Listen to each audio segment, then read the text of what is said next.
Hey, hello and welcome everybody to my Friday afternoon hangout with 3DHP. Thought I'd just come hang out, and I don't have anything special planned for today other than other people possibly joining in with me and discussing their hobby projects, 3D printing, laser, CNC, painting, pretty much anything you're working on. Having hardware trouble with your printers, whatever you want to talk about. So anyway, that's about it. So I'd like to welcome a few people in chat that I have here. Let me see who we got here. Michael Castle. Hello, how you doing, Michael? Nice to see you. And let's see, on Facebook, I've got 3 people on my group watching. I'm not sure who they are. Welcome everybody over on Facebook and welcome on YouTube. There should be a link above the video on Facebook. If you click that URL, when you type in chat, I'll see it on screen. So, Andrew S. Hello, Andrew. How you doing, Andrew?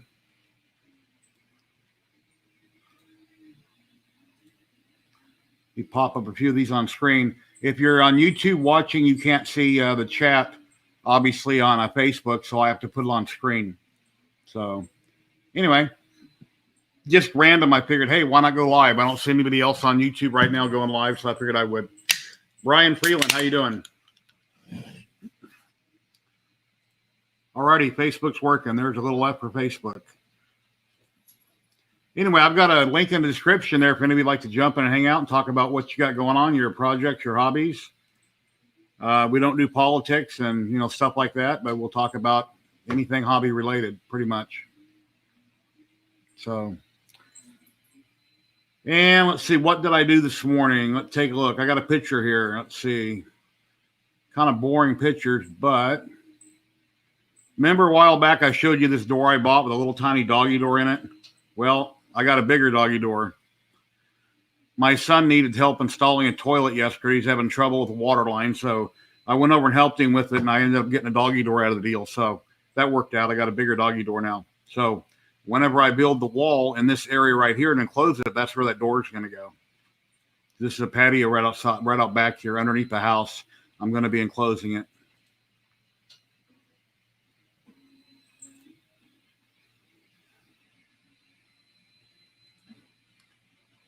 So anyway, everybody's at work right now, or what do you guys got going on? Any projects? You printing anything, tearing anything down?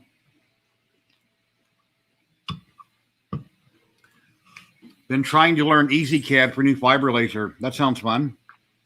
I don't have a laser yet at this time, but I want to get one here in the near future to tinker with. I did build a CNC router, but I don't have it up and running yet. It's in the garage. It's built. I just have to do the firmware on the board and get it running, but I haven't been playing with it in about 3 months now. Michael Castle, you're at work. Alrighty. What kind of work do you do, Michael, if I could ask?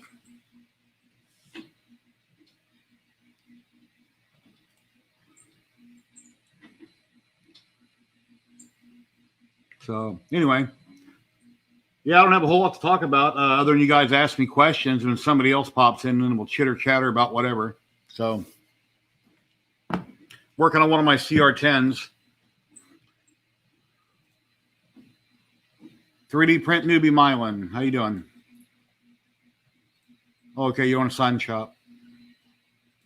I've probably known that from the past. There's so many people online that I chat with and they talk about what they're doing. I forget. I get people mixed up.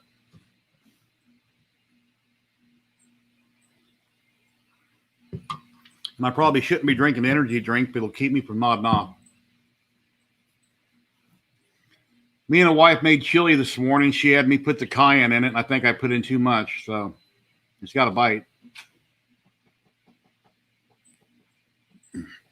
David Stockdale, how you doing? Yeah, things are going pretty good, David. My health is kind of stabilized.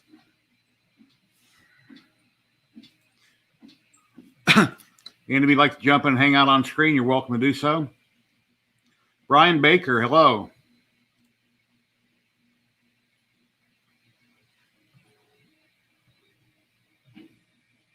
Yeah, Brian, if you have time, you'd like to jump in for a minute, you're welcome to. I'll put the stream link down here again if anybody wants to jump in for a minute and hang out. Yeah, I mailed out these stickers. I got like 150 of them made up. I got a special on them, and I know probably 60 or 70 people that I mailed them out to around the world that have probably all received them by now, or most people have. And then the remainder of the stickers I'm selling on my group. And then I posted a link on Twitter. I believe I put down $150 if you're in the U.S. and $250 if you're anywhere else in the world. That way it'll cover my stamp and the price of the sticker, so that whenever I run out, I can hopefully buy more, because I won't be able to get them at the sale price. I have to buy them at full price. Oh, he's at work. Okay. All right. Well, sneak off to the restroom and jump in on your phone and talk quietly. Maybe your boss won't hear you. Have I heard anything about the Ender 3 Max going to be up for sale? No, I haven't. I haven't been investigating that. I haven't read anything about it. I'm not sure. If anybody else in chat might know, please answer. If not, maybe some people pop in the stream later and you can re-ask your question.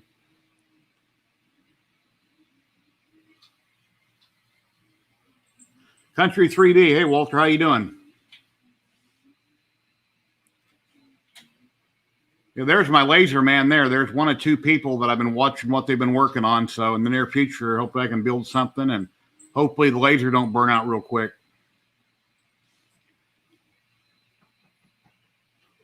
So I'd hate to be in the middle of a job making some coasters or some plaques or something, have the laser go down, and they're like, holy shit, now what do I do? I got all these orders to fill, and I don't have a backup laser.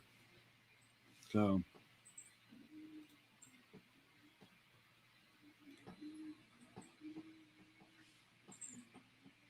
yeah, I'm just kind of hanging out, doing not much of nothing. I got a print going in the background. Sanix, the designer Sanix, gave away a model to everybody that wanted to download it for Halloween. It's a skull of RoboCop, and it's got like a robot hand holding up the helmet with that just skull in it. It's a free file. It's posted on his groups at Sanix Malik's 3D Design. It's on my Twitter account, and I got it on my 3D printing and painting group. I posted a link to it. So I'm printing that at 600%. At least I think I am on my Hypercube. It's making noise, so I don't know what's going to happen here. It had too many supports. It's going to be like 900 hours. So I took the base, I whacked off the base in NetFab, and I flipped the head upside down with supports on the head and the skull, which is open on the inside, to try to minimize the support area so it'll print faster. Jocko, how you doing?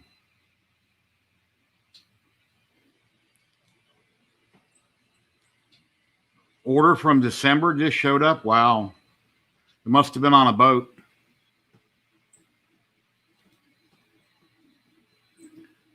Yeah, I've got two easy light boards in both my CR10s, and one of them I was having trouble with, and I don't know if I bricked the board or what, but it currently isn't working, so I'm talking to their support trying to work out the bug.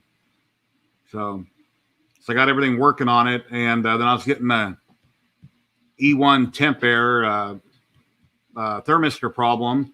So I replaced the thermistor on a heater on the hot end. Now I have a blue screen, and I've disconnected everything from the board as their tech wanted me to do other than power, and I still got a blue screen. I've recently replaced the screen, so I don't know.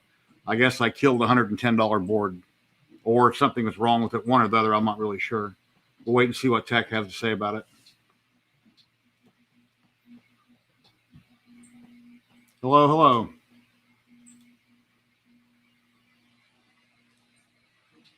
Yeah, my streams like this, the Hangouts start out slow, and then eventually people pop in. I usually gab for about an hour, and then other people start popping in, and then it gets interesting. And then once a week on every Tuesday or Wednesday, I have a special guest on each and every week. A while back, I had Walter was on from Country 3D, and next week, I haven't announced it until tomorrow, but Andrew S. will be on next week, Wednesday at 5 o'clock Pacific. And he's very interesting individual, has a lot of really unique hobbies. We'll talk about that next week. Oh, boy. Yeah, anybody out there that's never live streamed before, you don't have to actually download anything with StreamYard. You log into their server.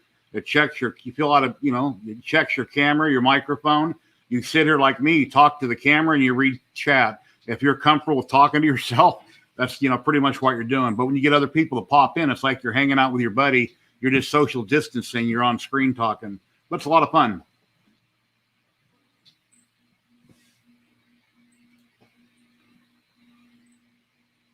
Playdesk. I'm not sure what Playdesk is.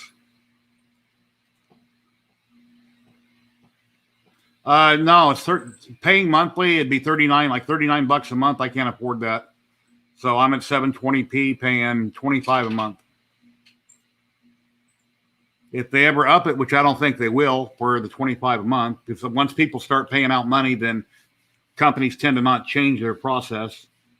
So I'm about 85 feet away from my main router. I'm on Gigablast internet, and I've got like a Cat 5, Cat 6 cord hardwired running across the house, plugged into this PC.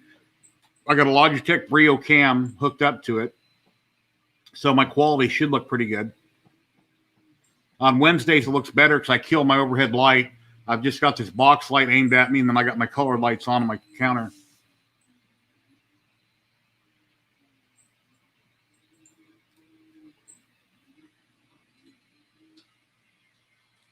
Yeah, I can't afford 39 bucks a month. Sure, if you pay yearly, it's a lot cheaper, but, I don't stream enough or make any money doing any of this. So if I ever made money at it, maybe I would upgrade or if I had a reason to. Ender 3 V2. I've done probably about 10 prints on it. Right now, they're all shut off except for my Hypercube. I've had no issues. When I first leveled the bed with a piece of paper, I had no problem. I done a video that way on it. And then I noticed when Brian Vines done his video, he had a friend of his writing a program, a G-code program where it goes around, levels the bed 4 times. You check it with a paper. And after I printed with mine for 2 weeks, my bed got out of level. I had to go back and re-level it. And what's happening is that when you auto home the bed and you unlock your steppers, that Z moves too easy. It's barely dropping down. So when you think you're leveling the bed, really it's not working. So I got a hold of Brian, and he said that I could. Hey Mark, how you doing? Hey man, what's up? Not much. Where are you from? I'm from Michigan. Michigan. Are you in 3D printing? Somewhat. I just got started. Okay. Right now I'm printing like tiny little boats and stuff. It's really cool. I set them in the ocean, and usually get stuck on a duck's head or two, and I just let the duck accept it. It's part of the duck now. Mm-hmm. What kind of printer you got? I think it's really cheap. Hello, Let me see if I can. Hey, what's up? Not a lot. Got some new faces. I don't recognize either one of you guys.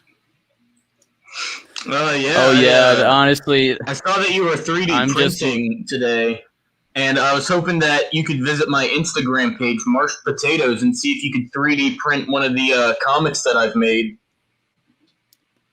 I'll have to take a look at it. I'll write down the name. All right, awesome. If you could do the Black John character, that would be really awesome.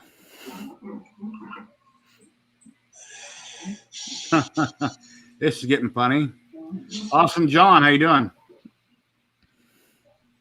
Whoa, are those what chickens? Is that? Oh. What is that? No, they're not. First time for everything, huh? Anyway, hey guys, thanks for joining in. I let you on stream. Thank you for popping in. But typically I live stream with people I recognize, so that's my fault for letting in people that I didn't know. But anyway, I didn't recognize you from my Facebook group or from YouTube. I thought, wow, am I on Twitch already? I'm not streaming at Twitch. That was kind of surprising. Oh, boy. Okay. Yeah, those were flying turkeys. Anyway, back to the thing with Brian Vines. I got a hold of Brian Vines, and the man wrote him a G-code program for auto-leveling the bed. That way your steppers aren't unlocked, your head moves around, it stops, gives you time to check and adjust the wheel. Since I've used that program, it works fine. When I do it the way I've done it on all my printers on the years past, before I put on an easy ABL, I'd simply unlock the steppers, the Z would hold place, And then I could move the head around and move the bed around and adjust it. But other than that, the Ender 3 V2 has worked fine. I've had no issues with it. So anyway, my go-to printers when I need something quick and easy is either the TiVo Tarantula Pro or the Ender 3 V2, or there's two smaller printers. So yeah, Andrew, what the hell? Yeah, I kind of thought I was on Twitch already. It's like, wait a minute, I'm working on Twitch, but I'm not streaming to Twitch, so why'd this happen? So that was kind of odd. First time for everything. So anyway, but for the people watching, you just popped into my stream. Thank you very much. That was fun. So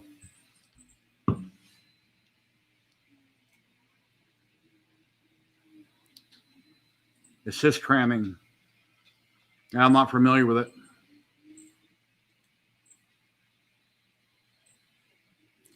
Yeah, all the models in the background are 3D printed. They're all out of PLA. There's a few of them that are PETG. If you check out my YouTube channel, I've got older videos that shows almost each and everything up there at some point or another. Or on Facebook, every single model's up there. As I printed them for the last 3.5 years, I posted pictures on various Facebook groups, up until now. And then lately, I've slowed way down on doing that because I have too much stuff, no room to put stuff.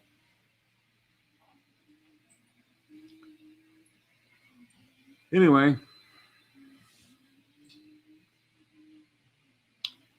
so just feel free to ask questions. Feel free to jump in if I know you, or or if I think I know you, I'll let you in the stream. So anyway.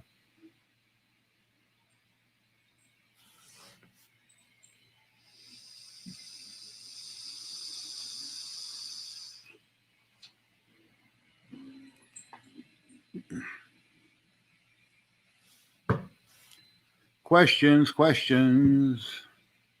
All righty, Country 3D is going to run over to his camper, I guess, and hop in. That'd be cool. I'll repost the link here, Walter. Yeah, maybe we can talk about lasers a little bit, because he's been doing a lot of printing with his laser, a lot of cool stuff.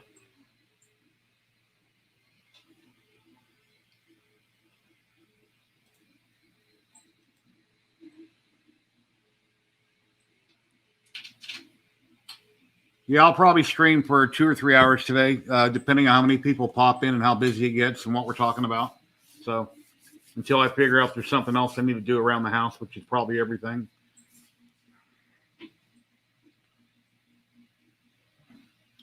Yeah, I don't have anything new to show you other than stuff I've already done.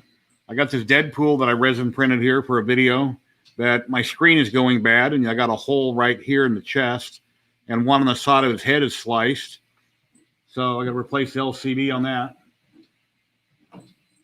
And then my Joel, which I over-cured for like 8 hours, but that translucent resin was yellowish to begin with. Chris Travis, hello, how you doing? Marcus, hello.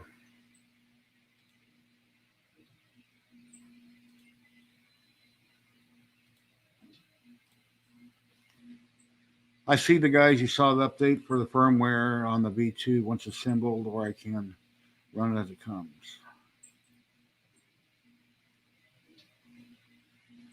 Trying to think. I updated mine right away. It was real simple to do. I'm trying to remember why I did that right away, but I did update it right away. A lot of times when people ask me questions about past videos, I have to go back and watch a video to answer the question because I don't remember. But yeah, updating firmware is very simple. Hey, I think I know who this guy is. He's not a troll either. What's up, Jerry? How's it going? It's going, brother. It's going.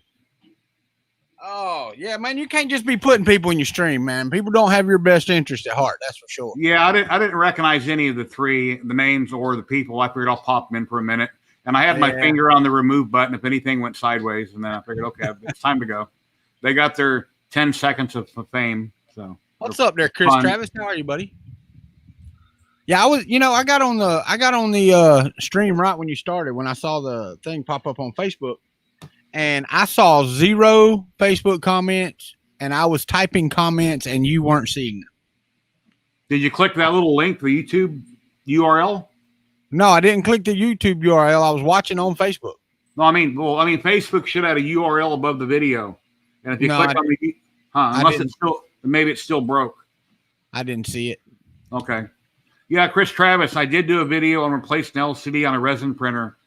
Check out my page, kind of dig back a little ways. There is one there. It's real easy to do. It's funny you did that picture of the dog door. I've got 500 gigabytes of video uploading right now to my OneDrive, so I can pull them over here to edit the video. I just put in electric dog door. Oh, okay. How does that work? How do they trip it? It's got a RFID tag collar. Oh, wow. And it's got one of the I don't know if you've ever seen the shock collars or the tracking collars or any of those. Yeah. It's got one of those little round button batteries that screw in the RFA 67s on it and keeps it powered. And you can set the distance of how close they have to get. I've got it set at about 6 feet, and it's magnetic. It's all electromagnetically controlled. Mm-hmm. And at the bottom of the door, it's got a groove so that it basically, when she gets close, it pops up and then it can swing, right? Oh, cool. Well, then the magnets, it'll center itself, and then after she's been away from it for a while, it'll lower back down, and that groove will slide over a catch, so you can't open it from either direction. Keeps possums and coons out of the house. Okay. Yeah, I've never thought about something like that, but is that pretty expensive? Probably $100. It was $100. Well, luckily I got it on a day. It was $149. And I got notified that the price had dropped and it was $126. Wow. So I'm like, just $20 off, but still it's $20. So I got it. And then the thing is though, and you can watch the video. It's probably going to be a 30-minute video because it's a lot of footage. It took a while to put it in because I had to put it through a wall. But they have a wall kit that goes with it, and it's like $80 for this little plastic ring that's like the thickness of the wall, so you can screw in from each side. Yeah, I didn't buy that. I have one right now on my wall. I took a regular large doggy door, cut out the drywall and stucco, mounted it, and put in a couple 2x4s because of the dead space. Right, and it doesn't have plastic running all the way through, and it works fine. But now that I'm gonna, make that a paint room out there, I need to put that wall up and put that door in. Right. What I did, I didn't put 2x4s because you have to clamp this one. Right. So I used 2x2s and put them on the outside plywood and then clamped that door on that. And then I put some 2x2s that I screwed into the sheetrock and then just used some plywood to fill in the hole. Yeah. So it's, keeping insulation away and all that stuff. Still got some caulking to do. Got to get outside where I had to cut the vinyl siding off and, put some foam around it and trim the outside. But it looks good, man, and it took her about 30 minutes to learn how to use it. Wow. She'd never had a dog door before in her life, and it took her about 30 minutes to learn to use this thing. She's in and out all day. So I wonder if the dog is running 100 miles an hour to get in the house, if it's going to hit that door before it opens. It's pretty good. I mean, because like I said, it's 6 foot. She might hit it. She's run into it a couple times because one thing I don't like about it is like when they go away from it, it closes real slow. It's like me, So if she runs up to it while it's closing, she has to wait for it to close. Then it's got like a 5 or 6 second delay before it pops back open again. So she has to sit there. But she's learned to listen for that bam when it opens, because it's quick. Pocket knife that has the Southwest Asia service metal colors in the handle. It's a Desert Storm commemorative knife. Cool, Chris Travis. Marcus, I'll give you a link and show your video, please. What? I don't know. Somebody wants me to show a video. Can I show video? What's the video, Marcus? What's up, Dan? Brian Baker. External dog door in the house, but it gets down. Hey, Dan.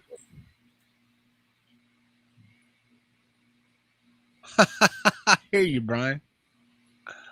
I got my TiVo is running back here. It's been running since this morning on my stream. How's your laser printer doing? Oh man, I'm jamming with that. I don't know if you've seen my pictures lately, but I did some I bought a bunch of these flasks, the whiskey flasks, and it's a kit. It comes with 2 shot glasses, a whiskey flask, and a wine bottle opener or a wine corkscrew or whatever. I don't drink wine, so I don't know what the hell you call them things. And I engraved one for myself and put it out there. Man, that thing turned out fantastic. I'm not gonna lie. So if I can get some orders of those, I'll be good to go. I'm selling coasters like crazy. It hardly ever cuts off from coasters. So you haven't burned out a laser yet, right in the middle of a job? No. What kind of lasers y'all burning out? Well, I think Jim had one on that one he paid 200 and something for, and it died on him, so he had to order another one. That's that Ortour kit. The laser modules that I'm buying, they're by, I don't know how to pronounce it, NEJE. And I did my research because there's others that are a little bit cheaper, but like mine's like $150 laser diode module. It's got all the controls on it. It's got its own cooling fan, everything on the laser. It's one cable that goes that runs it all. And I built the frame and all that stuff, the motion system and all that other stuff. This morning I was showing my rotary I built. So yeah, it turned out pretty good. It's all right, Dan. You can catch the next one, buddy. Yeah, I think when I got up this morning, you had already been on and off. You got up real early. During the week when I'm doing those streams, if I think about it in time, I try to get on by 6, so it gives me a couple of hours. But I have a meeting at 9:00, and I can't be on after 8:30 or so. I need to get ready for that meeting because I'm the project lead when it comes to like the developers. So I have to run the meetings. Oh, Lord of mercy. Marcus. Hey, Marcus. Is he still asking about the video? How you doing? I can't hear you, Marcus. I can't. Yeah, turn up your volume. I can't hear you. I can't hear you. He's trying to show a video.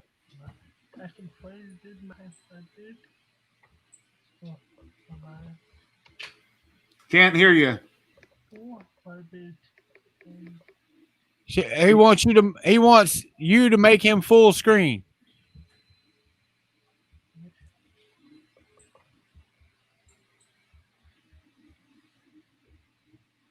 You're full screen. You're on the show.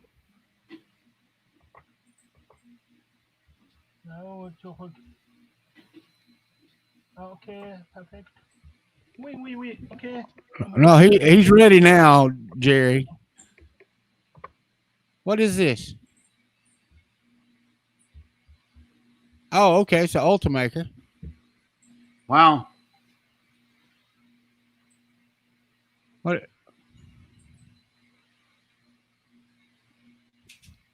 Oh, this is I guarantee you that this is a spoof video. Meaning that they're going to print like a live human, like a magic trick type deal. Oh, okay. I know what you're talking about. Yo, what's his name? What's it? Something Effect. What's his name? That magician that's on like A&E or something. Yeah, I know what you're talking about. I watch shows like this a lot.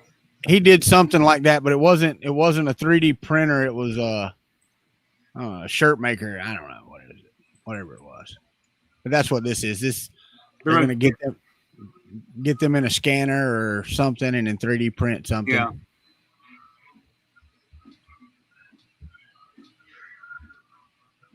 I feel they're going to print a real human.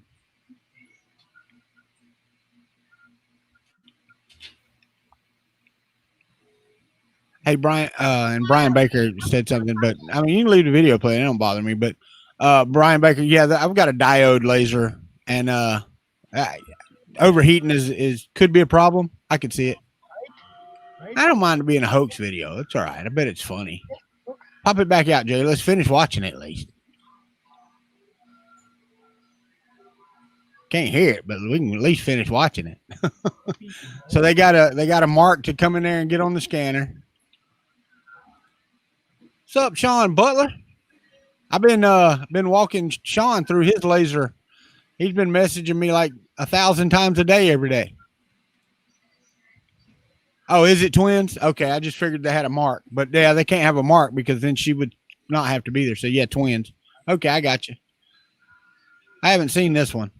That's pretty cool. Do you know how long it would take to print? Oh Lord, I need a printer that prints that fast. Hold on, you need to back that up and try again.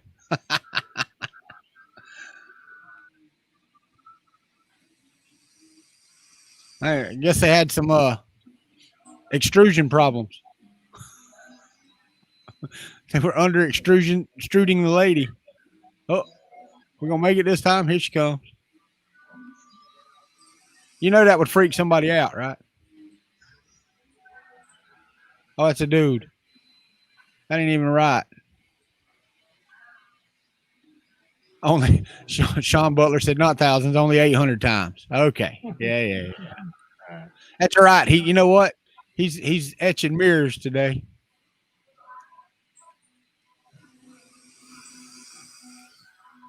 $3D Drucker. Then they're gonna walk up and touch it. He's gonna grab them. I guess, yeah. Or he's gonna walk off the platform.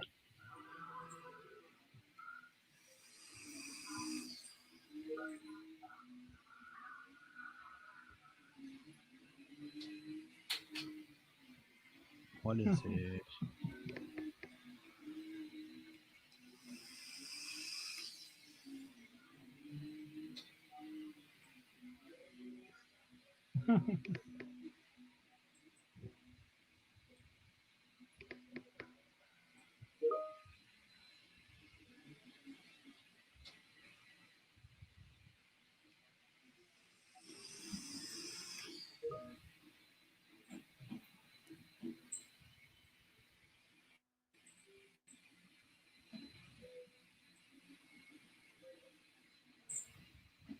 Okay, I need one of those. I need one of them in my living room. Right. I hear you.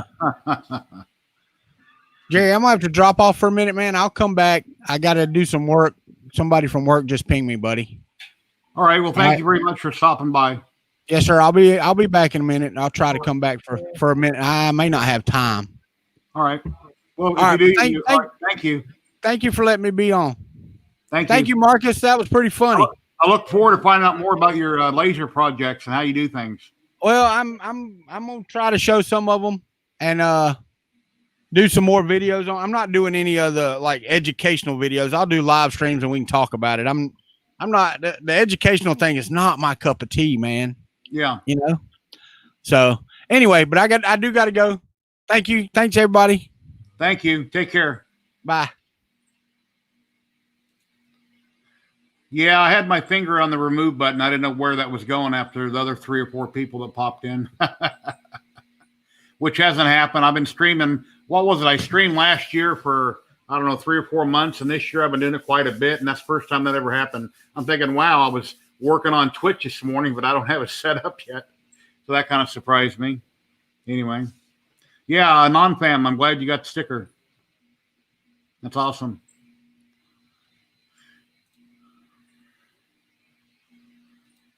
Yep, I got a couple more in the mailbox today. I've got them quite a few mailed out. So hopefully everybody that knows me has their sticker already.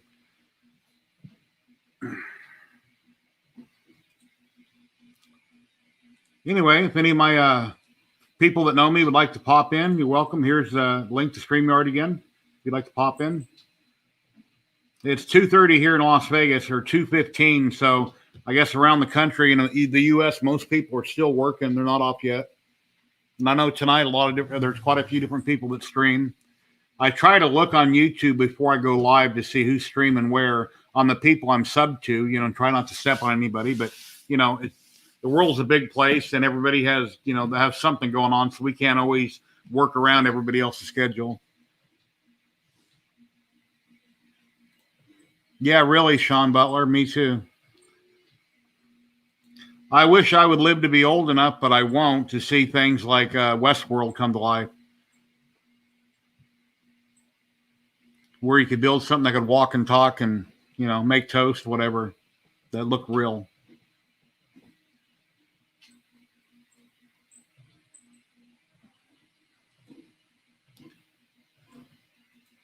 Over on my YouTube channel and on Twitter, or not my YouTube channel, my Facebook group. I posted a link, and on Twitter, you can PayPal me if you're outside of the U.S. $2.50 and your address, and I'll mail you a sticker. And if you're in the U.S., $1.50 if you're in a dollar. What was it? Yeah, $1.50 in the U.S. And I mail you a sticker. You can PayPal me.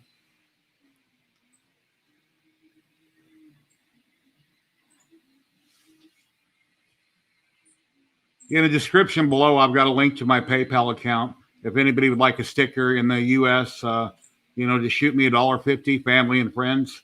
Give me your address in the U.S., and I'll mail you out a sticker right away. If you're outside of the U.S., I'll mail you one. It's $2.50.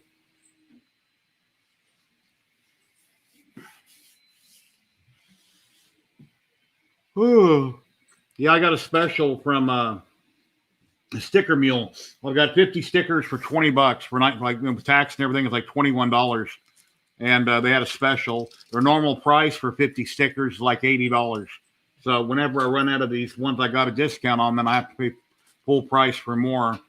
And since I've already mailed out 50 or 60 and I paid postage, locally or outside of the U.S., just to be nice to everybody that I know, I figure the remaining ones I'll just go ahead and sell them. And then if I should run out, then I'll buy more at full price if I can't find another deal. So what's everybody working on? You got any interesting projects you're printing? Anything you're building? Any hobby type things? Anything you're painting? Any questions on your printers I might be able to help, or somebody else in chat might be able to help with? I'm not a rocket scientist, but I know what I know on what I do.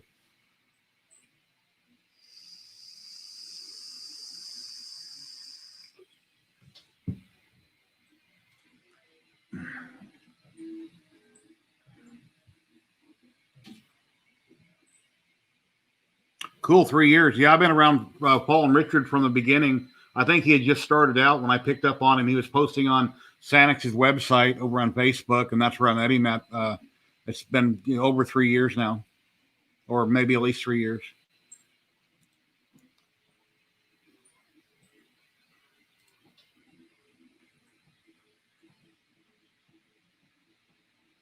That's cool. That'll be nice to see that video. It's nice seeing you and Richard out in the countryside in Canada, outside doing something different, rather than always sitting inside like I am. I love your videos. Hey, Derek, how you doing?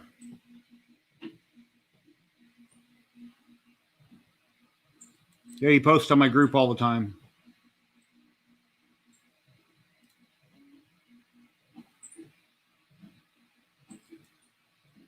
Yeah, I printed a Christmas present for my wife's dad a while back from Fragments, the designer.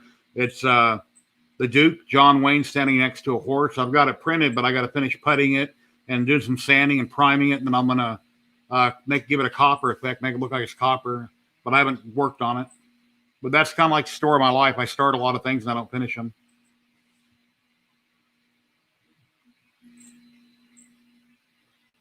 Yeah, I just done a video on that last week. You got to print out that little spacer. That way it trips optical eye when that arm comes down. If you don't have a spacer on, you're going to have issues trying to level the bed. But if the spacer's on, it's no big deal. It's easy.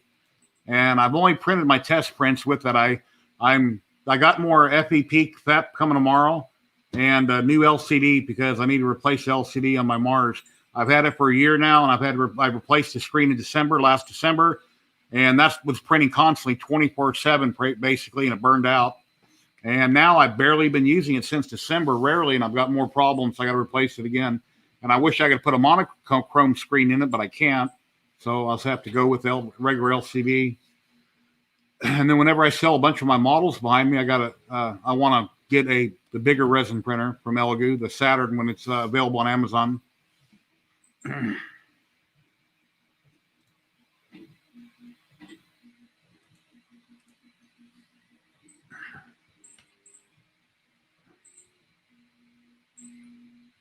Yeah, I want to build a laser engraver, but I need to get the CNC in the garage done first. Cool. Full-size R2D2, that'd be expensive.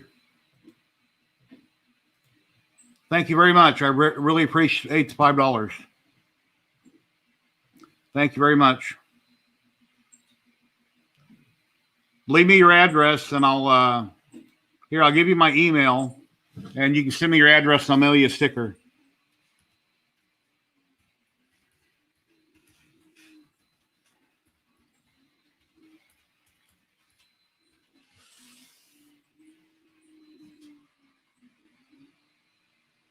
Yeah, 3D Newbie, there's my email address there. Just send me your address, remind me who you are in the email, and I'll get you a sticker sent out.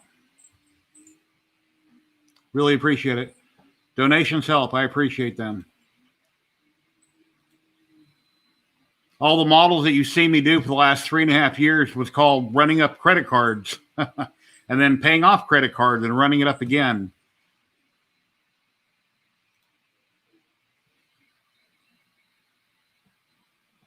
Awesome.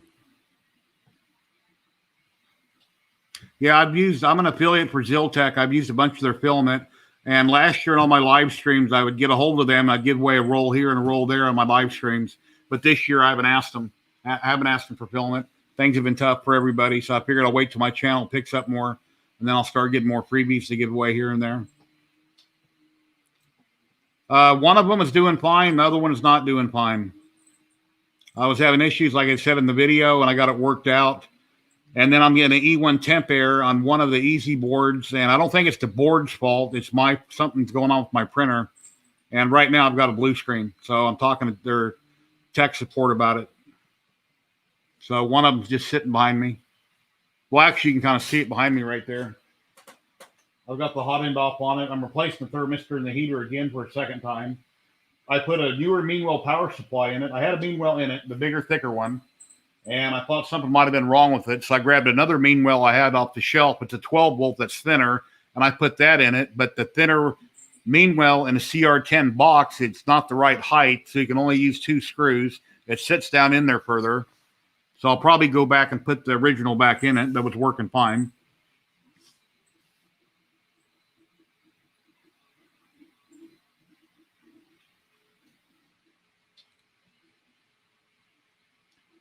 Yeah, I'm doing so-so.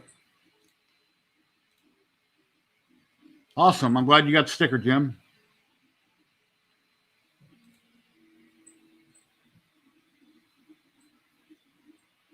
Yeah, I haven't checked their site in a few weeks, but they were getting quite a bit of filament in PLA and PETG. But since I reposted their ad yesterday, I didn't go check the site. I usually do.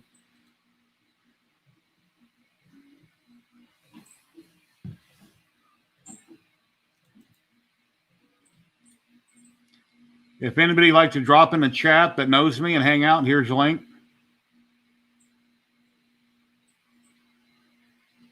And I'm working on getting Twitch up and running because I've had a few people tell me that I should stream on Twitch.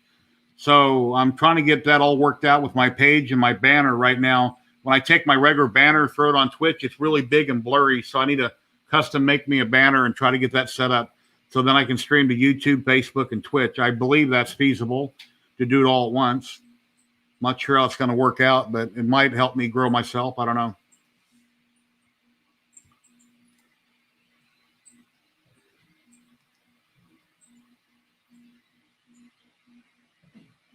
Yeah, I was always doing white or silver or gray filament for most of my prints for the last 3.5 years. And then typically before I throw up pictures on Facebook, if you can't see the detail in white, I'd run out back and prime the model, and then I'd throw pictures up on it. And right now I'm starting to get into colors. You know, typically most people have been printing with colors forever that don't paint. And I never really did because I paint, but now I'm tinkering with other things.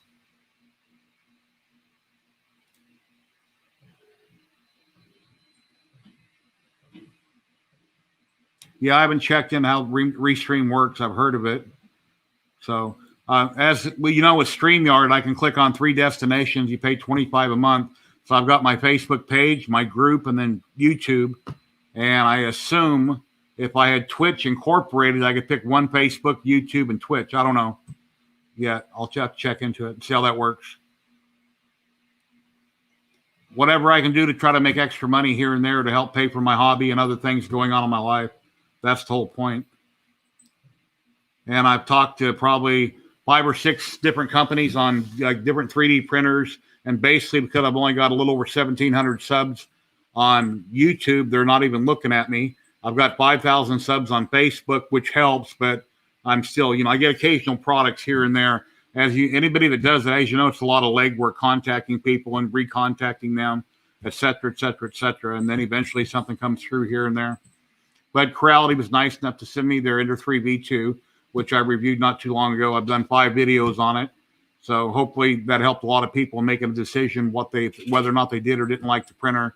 I just reviewed Wham Bam's slap mat and their flex plate for the El Gumars.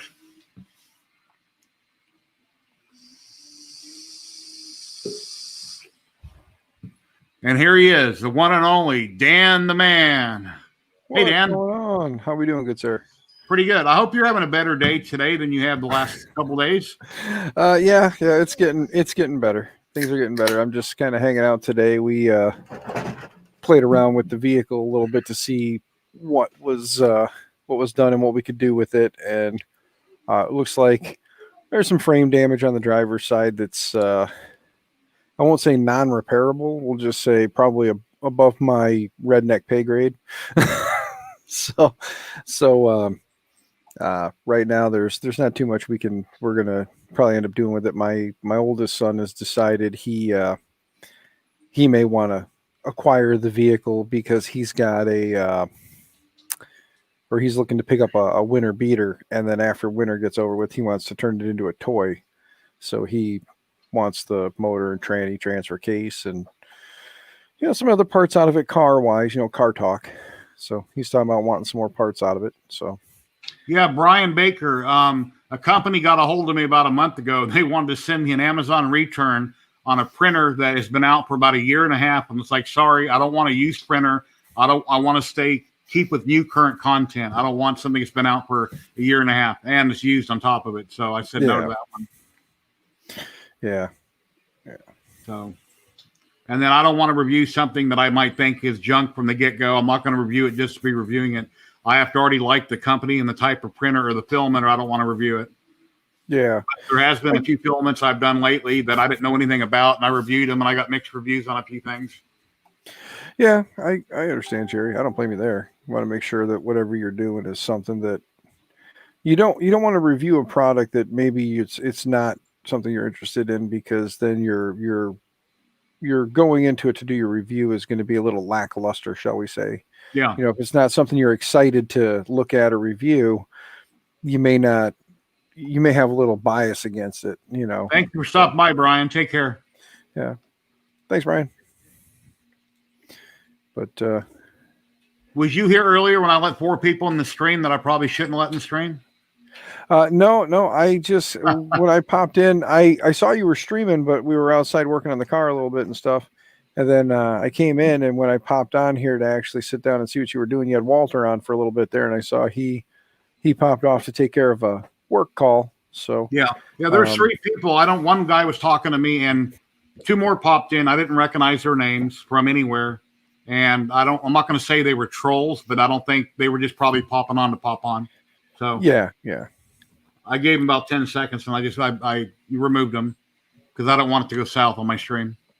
Oh yeah, no, I understand completely. But anyway, like I said, I know anybody that's into the hobby or into 3D printing and painting, you're welcome to join in on the stream and hang out. If you're here for other reasons, please don't try to join, and if you do, I'll boot you. So, oh yeah. Anyway, I was gonna say I've been. Everybody like everything when it comes to filament, we've been hearing a lot about different companies are coming out or been out.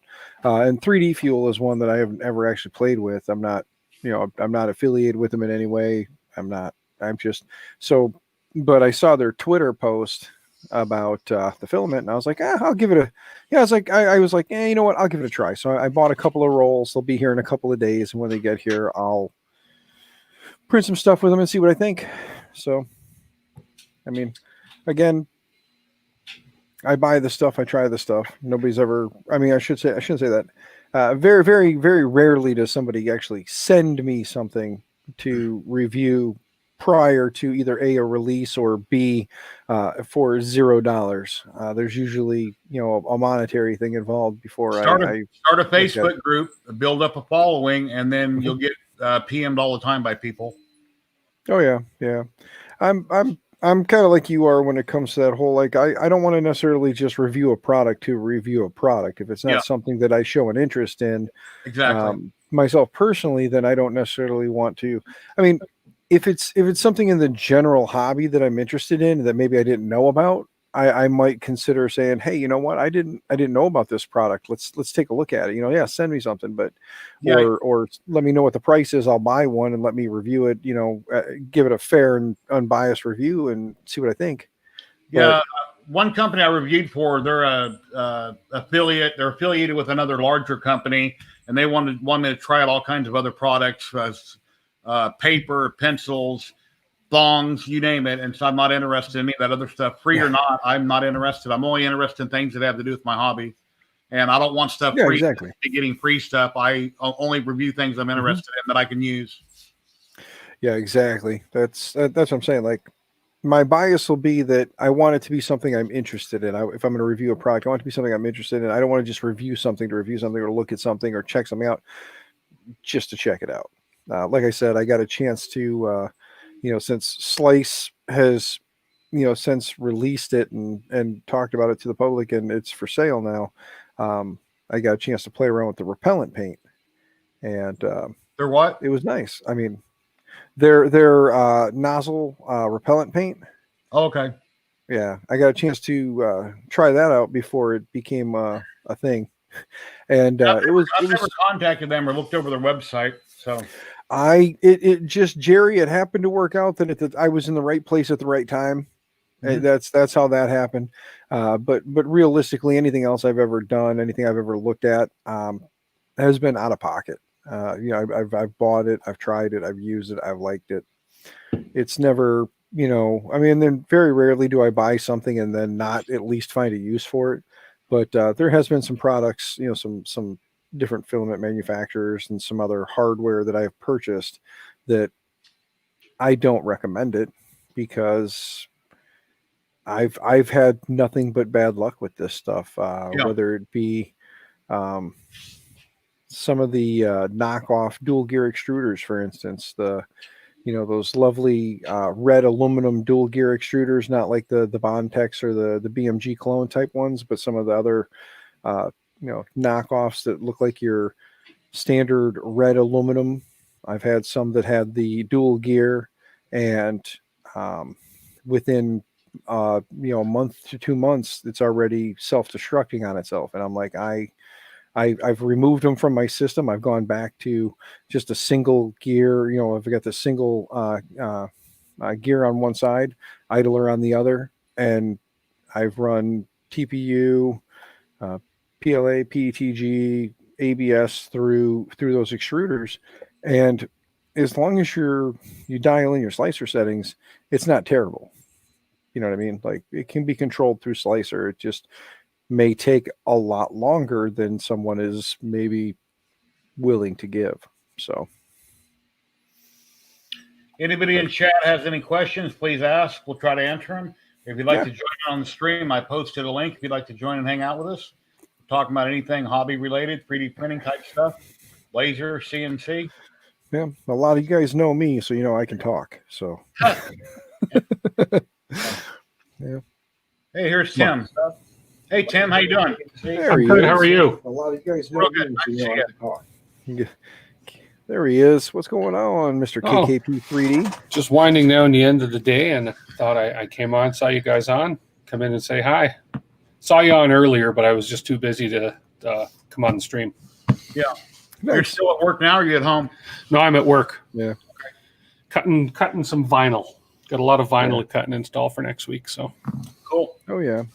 So Tim, out of curiosity, has the 3D printer farm for work and for work and for pleasure, have they grown a little bit? They have. I get requests. I get customers that come in and see the stuff and ask me all about it. Right. So like I did simple stuff like this little guy. It's just one of my customers who's a restaurant. She's a manager at a Wendy's restaurant here. The cleaners were coming in at night and pulling plugs out of their wall to plug their cleaning equipment in, and they weren't plugging the plugs back in, and it was their food coolers. So oh man, she asked me for a sign to put above it, and I said, well, why don't I do you one better? So I just 3D printed her a cover, and the finished product has a top on it, and then it's Velcro on these edges, and she just Velcroed it to the wall, and it just, it doesn't, they can rip it off, but at least it says do not remove plugs, boom. So little projects like that I get a lot of, and it, that's 5 minutes design in Fusion 360, nice. And then a couple hour print, right? So so I'm getting a lot of requests like that. So the addition of the 3D printing to the business, it's not a big money maker, but it gets a foot in some doors, which can lead to the other aspects of our business, right? So yeah. Yeah. Oh yeah. I noticed you had parts back there, so that's what I was wondering, because I know it's you'd had to step away for a little bit. You were just kind of getting into streaming, and then some things happened. You had to step away, and now you're kind of getting back into it. So it's nice to see more parts floating around than I'd seen in the past. You're based out of California, aren't you, Tim? Well, I'm in Canada, Calgary. Yeah. Oh, okay. Yeah. Yeah, he's Canadian boy. Canadian boy. Yep. Yeah. I'm in the same city as Brian Baker that was on earlier. So yeah, you were on with Richard and Brian a while back, and I was in chat. I got your name mixed up. I said you looked like a different actor other than Tim Conway. I said something else. I don't remember who it was, but I had the right name in my head, but I typed the wrong thing in chat. Oh, okay. It happens. Yeah. No, that was good. Yeah, they had me on to promote the company, and it was all good. I do a little bit of work for Richard, so yeah. Yeah, someday if they ever come to Vegas, I'll meet them. They can come over to my house and hang out, but I'm not sure when that'll happen. I don't know that I'll make it to Canada. I want to get to one of them rep rap festivals one time. So yeah, if they have one next year, I want to save up the money and go. But the way things are going, it's hard to say what's going to happen next year. Yeah. I think we're going to have an alien invasion or a meteor's going to hit the Earth. I think a zombie apocalypse. Something, yeah. Oh yeah. Looks like Gary down here is saying that he saw that cover. He thinks he saw the cover on the First Layer page. Is that something you shared over at First Layer? Yeah, I put it on the Facebook page of First Layer. Yeah, Gary T, I think he lives in Las Vegas. Oh, okay. So, I think. Yeah. I was told that I need to get a hold of Rich and the guys over at the First Layer and talk to them because of my, my silly little idea. I don't want to necessarily bring it up because, it's not here, but my silly little idea, I was just told I should talk to them about being able to be a contact on the other side of the border to help me out. Yeah. So, yeah, I'll talk to them and see. They're both decent guys. I was out at a few weeks ago. I was out at that one rocket launch they filmed, and it was a fun day. Yeah. That little, I don't know if did you watch that last rocket launch they did? The video? I didn't watch the video. Camera? With the camera on the rocket? Yeah. Yeah, and he lost it. Yeah, I've seen that. And there was a little, there was a portion there where he was showing a little kid how to launch a rocket. I don't know if you saw that part. Yeah, that's my fiance's son. That's our son. Yeah. Okay. Yeah, I've seen that. Yeah, he had a great day. My son was little. Nice. Yeah, it was fun. I'll get him into 3D printing when he's old enough to sort of grasp a little bit. So. Oh yeah. Especially if he's getting to rocketry now, 3D printing and rocketry. I mean, 3D printing in general has been able to kind of cross so many different boundaries and so many different hobbies. It isn't even funny. I mean, like, Jerry with all the stuff that he's doing back there. I mean, being able to print the figures and whatnot, and then be able to paint them and do that. It's not like you have to wait for somebody to cast these parts and then you get the blanks, like people had done, years ago, where they would get, like a basic, figure, and then they would have to paint that and design it that way. Now, Jerry can find his own, print them and paint them. Yeah. Like with you, Tim, and your vinyl and stuff, you're finding uses for it when it comes to, again, like the little cover for the light fixture. Instead of just making a sign that says, hey, don't touch this, you can actually make a cover to protect it. Me, I'm just I got into printing just for the printing side of it. So like for me, my hobby is the 3D printer, the tinkering with it, playing with it, being able to just make anything that comes to mind. So again, not to throw names out there or anything, but like Ham Radio Dude, for instance, he's another guy from Illinois here that he does a lot with ham radio, but he's been finding uses with it. And I know a lot of guys in ham that are starting to kind of cross that boundary over into 3D printing as well for miscellaneous things. Then you got guys like Mr. Petzel there who just popped in. For him, 3D printing is something he uses with his planes and other RC projects, and it turned into actually other stuff for him, like the Pet's Fang sitting right here. Like he got into actually designing better parts, or getting together with people and designing better parts to help improve 3D printing. So yeah, I mean that's just crazy. That's why I'm happy I found this hobby. I was happy I'm able to get in and talk to you guys, people, like-minded individuals. That 3D printing is what brought us together. We all may have other reasons for being in printing, but again, the printing is what brought us all together and gives us a chance to talk and hang out and exchange ideas. Tim, could I inexpensively buy something off of Amazon, a inkjet printer and a whatchamacallit cutter to make stickers like this myself, or is it cheaper just to have somebody make them for me? And I understand the 3D, the rainbow effect I couldn't do, but would I be able to make a nice basic sticker and cut them out myself and make them at home? For that quality you're showing me, you have to do a little bit of investing probably, because you're going to want a decent cutter. You can get I think it's called a Cry-Cut cutter or a circuit cutter. They're those little hobbyist cutters, but they're not accurate, and they're not built to do a lot of complex cutting. They're mostly just for hobbyists and scrapbooking. So, but no, you're honestly better off to have them done. Okay. Yeah. Get specials like I did on those, where I got 50 of them for $20, which was a great deal. Yeah. Normal price is $80 for 50. Oh, okay. Yeah. There's a good price. Yeah. Yeah. I want to eventually, because I know the cost of these things. I think Dan might have been on the one stream. I had sent some down to Chris Taylor. I sent him some stickers. He's helped me out in the past with some of his streams. So as a thank you, I sent him a bunch of his stickers. Cool. So I'm looking at doing a offering, just cost or cost plus shipping to the makers out there. If anybody wants stickers and I'm able to do it, because I've got all the equipment over here. If you want, you can post a link on my YouTube channel if you want, or my Facebook group, 3D Printing and Painting. Okay. You're welcome. Post an ad. Just put Jerry approved at the top. Yeah, I'm going to work out the logistics behind it and do that. But if you look over here, I've got all that equipment over there. The printer, the plotter, which is right in front of us. That's a 65-inch plotter for cutting vinyl and cutting decals.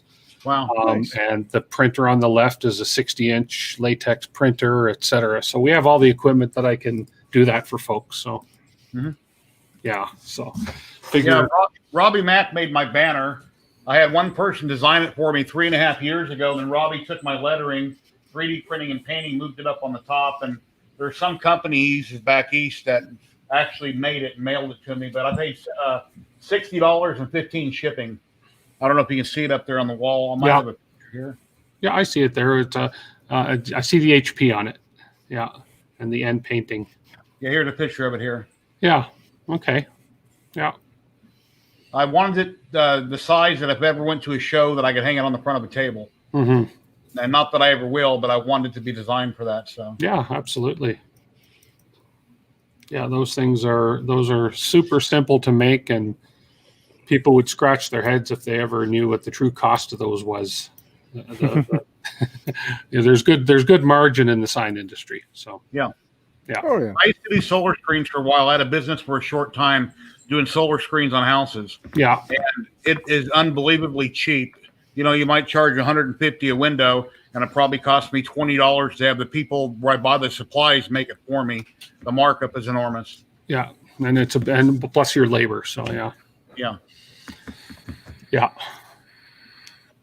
So you're the owner there of the business, or do you work for somebody? No, I'm half owner. I have a business partner, and we're small, half owner, and we have one staff member. We have an office upstairs. I'm in the basement of our building right now. So we're in the office, and in the office upstairs on the main floor is sort of our digital copiers and reception, and she works up there. We've been in this building 27 years now, I believe. So, you know what? Are you familiar with David Petzel? No. He designed the Pet's Fang. It's over on Thingiverse. He's a restaurant owner. He was on my channel a few weeks ago. He's into a little bit of anything and everything. Hey, I see him in the chat. He said, nice rolling cutter. Yeah. Yep.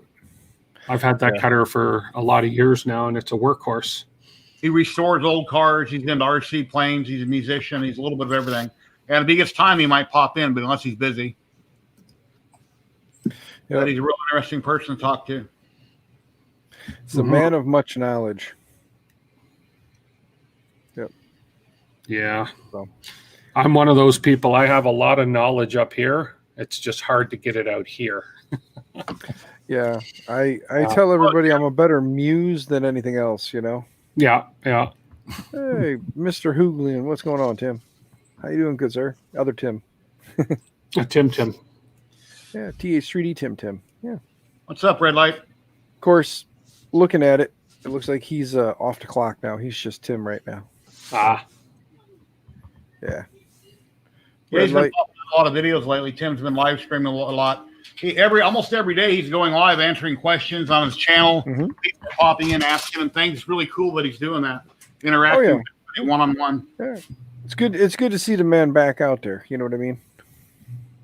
Yeah, I eventually want to get on my whole sort of reasoning behind getting the cameras and starting to get into the live streaming was to get on live streaming, not only for 3D, but just answer questions about people about this whole sort of print, sign, vinyl industry.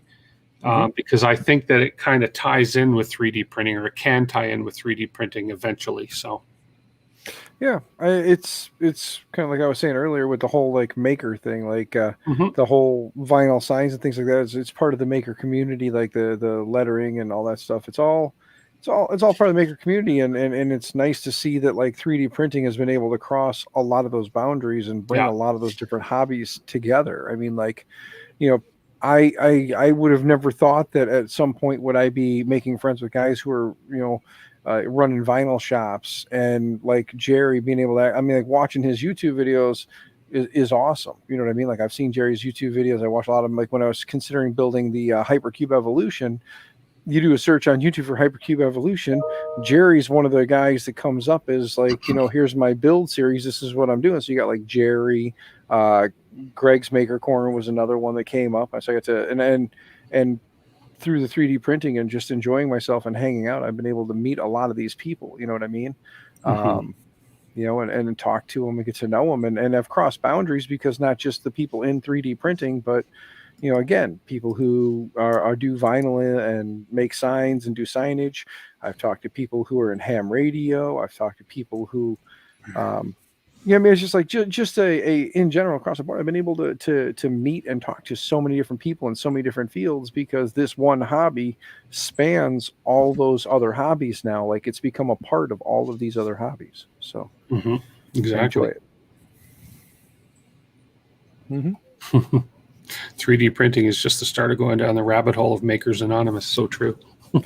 Yes, very much so. It is kind of it is the gateway into many other hobbies, because I mean, you look at most of us who are into 3D printing, we have issues with ADD or something along those lines. May not necessarily be diagnosed, but we're constantly flipping and changing. We're like, we may be hardcore focused on just printing for forever, but then we may move on to something else that's, you know, 3D printing comes back to, and we'll go over and do that, and we'll still print things here and there, but we're working on this other hobby that we're getting into, because our mind is like, I got to go over here now and play with this, and now I got to go over here and play with this, and then we find ourselves always coming back to our printers. So, well, as a result of getting into 3D printing, I've also started okay, Tim. Cigars. I've also started tinkering with electronics, right? You know, putting LEDs into stuff, and, you know, soldering and all that, which I've never been into before. It's always interested me, and I love taking things apart. But 3D printing has sort of made me say, hey, how do I get, you know, the lights, the eyes in this crow that I printed last year, my LEDs, and hook it up to the battery and a switch. So, yeah, it's pretty cool. I love hanging out with people from all over the world. We're social distancing, and we're people I'll never, ever meet. And anything I'm working on, somebody else has probably already done it and has an answer, and everybody can interact. And one thing cool about StreamYard, here's Mr. Petzel. Hey, David. David, what's going on, good sir? Hey, look at that. One thing about StreamYard is you don't have to go live. You can talk privately with somebody about whatever you're working on and never go live. So it's a great way to interact. Oh, that's true. That's true. I never thought of that. Oh yeah, the one downside to 3D printing in the community is every now and then you get llamas that just kind of wander in off the farm there, and you know they make a mess in your chat room. What's going on, llama? Got to mess with you.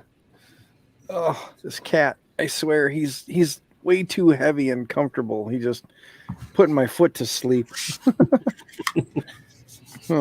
I love cats. I'm just allergic. Yeah, that seems to be the case. My son's wife was allergic, and I no longer have cats. Well, even if I was allergic, my wife already said flat out the cats would stay. I could go ahead and move on out to the garage. I'd be fine. Yeah. So, hey Tim, I'm gonna put my email address in chat. If you want to send me your address, I'll mail you one of my stickers. Sure. I'll send some of mine back to you. Not necessary, but thank you. Yeah. And then whenever I get stickers, I always show them off on Twitter and on Facebook and everything. So that'll kind of help promote the person. Yeah, yes, Tim, you are correct, sir. I agree. My wife is definitely out of my league. Yes, it's the Dan's Cat and Kid Sanctuary here. That sounds about right. So what do you got going on, David? What are you doing today? Working or? Yeah, I've been working. I had to do some work at the restaurant on some faucets. Some faucets that it's crazy. The parts for faucets, you would think that you could just go to a plumbing supply store and pick them up. And everything that is sold to restaurants they're all Chinese knockoffs. So the parts that you think are going to work don't work. So yeah, it was a long ordeal. Yeah, my son was installing it yesterday and he had trouble. So I went over and did it for him. And we had to go buy some parts at Home Depot. When I got all done, to sum it all up, I wound up getting my new doggy door for my room out back because he paid me for helping him. So I got my doggy door worth of money. Nice. And my sister I just got why are you charging your own son to do work for him? When someone can do something themselves and they choose to ask their dad to do it instead, I usually charge them. And that's just how I am. Yep. Llama, yeah, I got to get off the chat. I got to get off the chat here real quick. I've got they just texted me from the restaurant, so I'll try to pop back in. All right then. Mm-hmm. Yep. Yeah, when I do side work for my sister or anybody, I charge $25 an hour, handyman type work, whatever. And I usually charge my son the same. Sometimes I work for him for free. Sometimes I don't. Depends what it is. And is it something he can do and he just wants to be lazy, or what? It depends. Yep. But I'm retired on a fixed income, so he's not. Yeah. Yeah, Llama says cat butt. Yeah. Oh yeah, it was there for a minute. Yeah, I've seen people make a little cat model where the cat's got its butt up in there in the tail. You need to buy a little cartridge like an air freshener. You pull the tail and it squirts like an air freshener. Yeah, nice.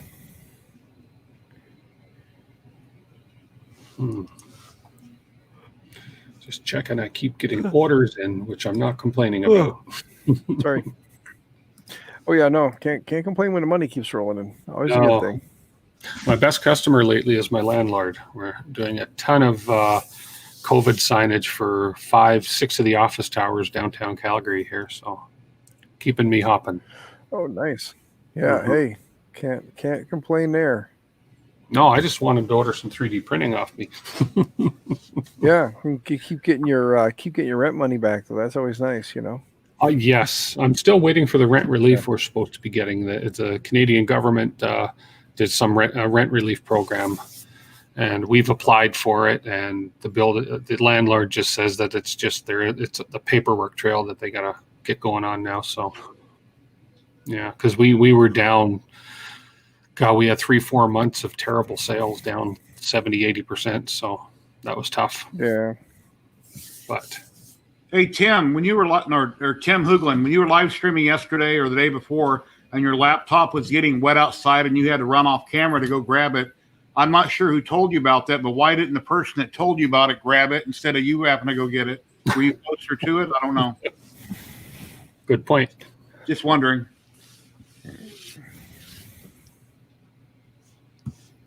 Yeah.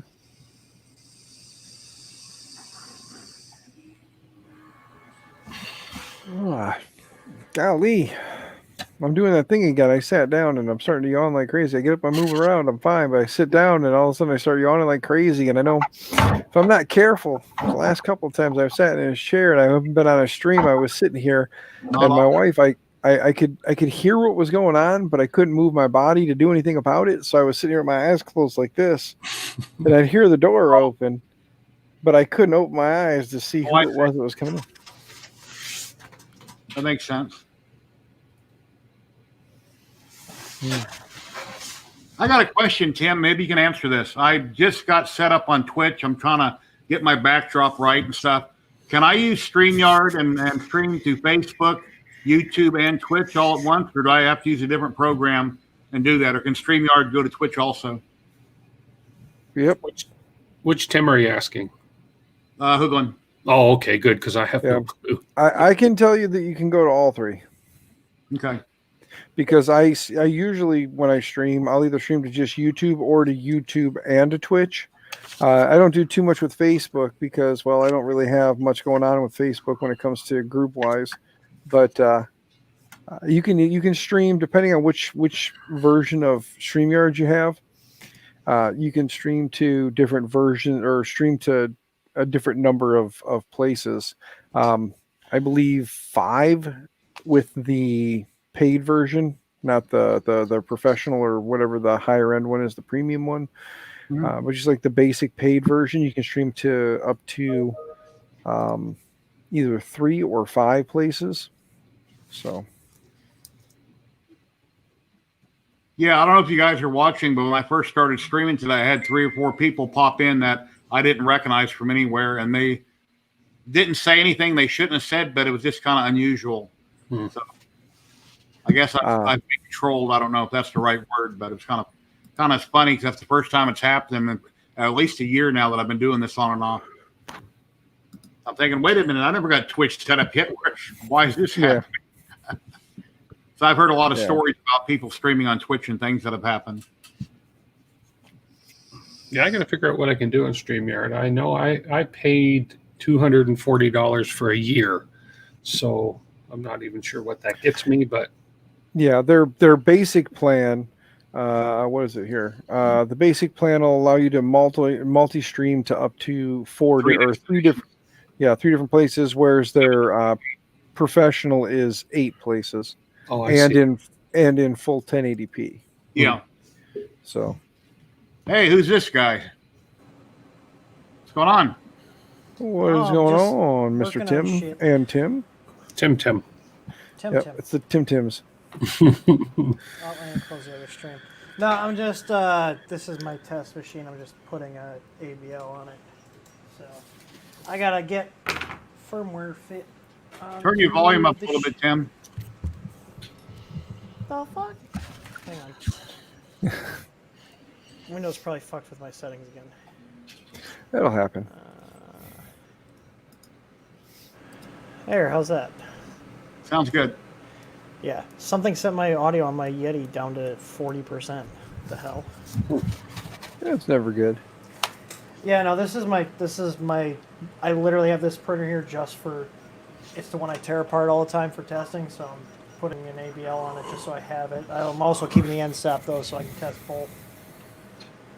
So Dr. Jekyll has a company question for you. We have prototypes. I don't have them. My engineer has them. So soon. As long as China doesn't shut down again, because that's where NXP makes all their processors. Yep. Agreed. Yeah, when I was sick and going through the surgeries, I was kind of off the internet for, I don't know, almost 6 months or so. Maybe was it longer. nice? It was probably nice being offline. Fuck. Well, I got kind of behind on things, but yeah, honestly, I'm it kind of does get behind on overwhelming. things, and I don't mind it. I've got enough people that like send me if there's something of substance or importance happening, they'll message me, but I don't go on Facebook that much anymore. Yeah, Facebook moderating a group, as you know, it can be difficult at times. Oh, it's a shit show half the time. Sorry, am I allowed to swear? Yeah, you say that. Okay. We start talking about sex or politics. That's about it. If I want to talk about politics and piss people off, I just go on Twitter. Yeah, that is the place for it these days.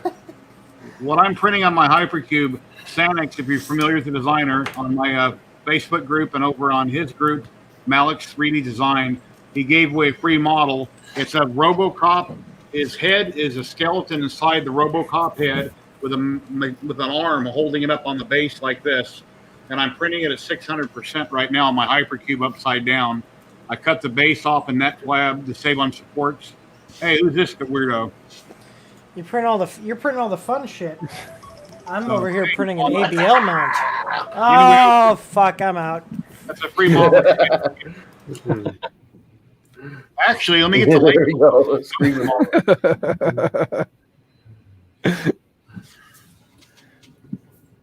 Oh man. Poor Timmy runs away. I don't know what's up with that. Put me back in, he's going. Nope. You punched yourself out, man. Tim's trying to get back in, Jerry. Yeah, Robo-Death, yeah. That's what it's called. Jerry. Tim's trying to get back in. Oh, I'm sorry. I was joking around and I realized I'm not the host, so I can't put myself back in. I was like, oh. You don't have lead screws, do you, Tim? No, I usually, if I need them, I get them from ZYLTECH. Yeah, that's fine. Theirs are pretty decent. I mean, they're not super straight, but for the price, they're straight enough. Yeah, no, I need to match this LDO one, and I can't find anyone that carries it. It's a single start. It's not a 4-start like normal. Yeah, I'm printing a probe mount right now for this. Single start, which is weird. Single start, that's going to be real high Z steps. That'll be fun. And it's got like a weird palm. I got to just get hold of, what's his name, Jason. Say, dude, where can I get one to match this? Jason. I even looked at Printed Solid and everywhere that carries his stuff. And I don't think there's too many places that carry lead screws. You mean with the lead screw already attached to the stepper motor? Well, no. What I think I'm going to do is I haven't decided yet. I think I just need a lead screw, and I'll just put a pulley between the two. Did you get a follow screw to go with that? Huh? I don't know. He just sent me this.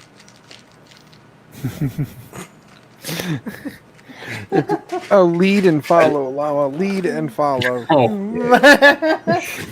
Yeah. Got him. My brain isn't all together there today. It's like just zing. today. Just today. Yeah. Well, There's not other days. Hello, David. David's back. Hey, David. Oh, look at you guys. What's up? Yeah. It's a party. It's a party.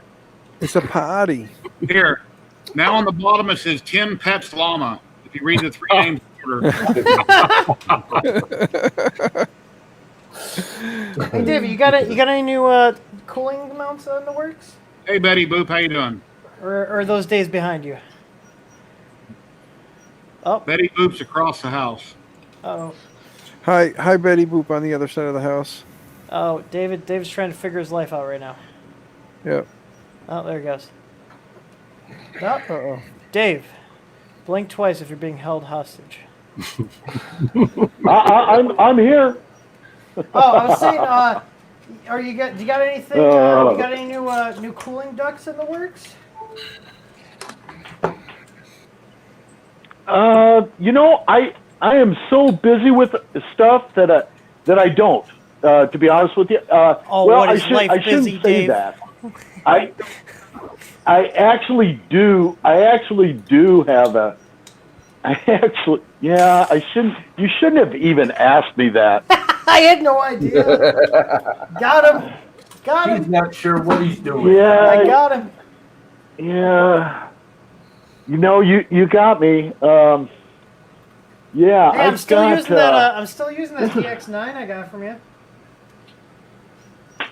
KKP. Oh, here's the other. Did I put my? There's the other one on the floor. There's the other one, Timmy. Sorry. Oh, there you go. Did you? Do you? But this is just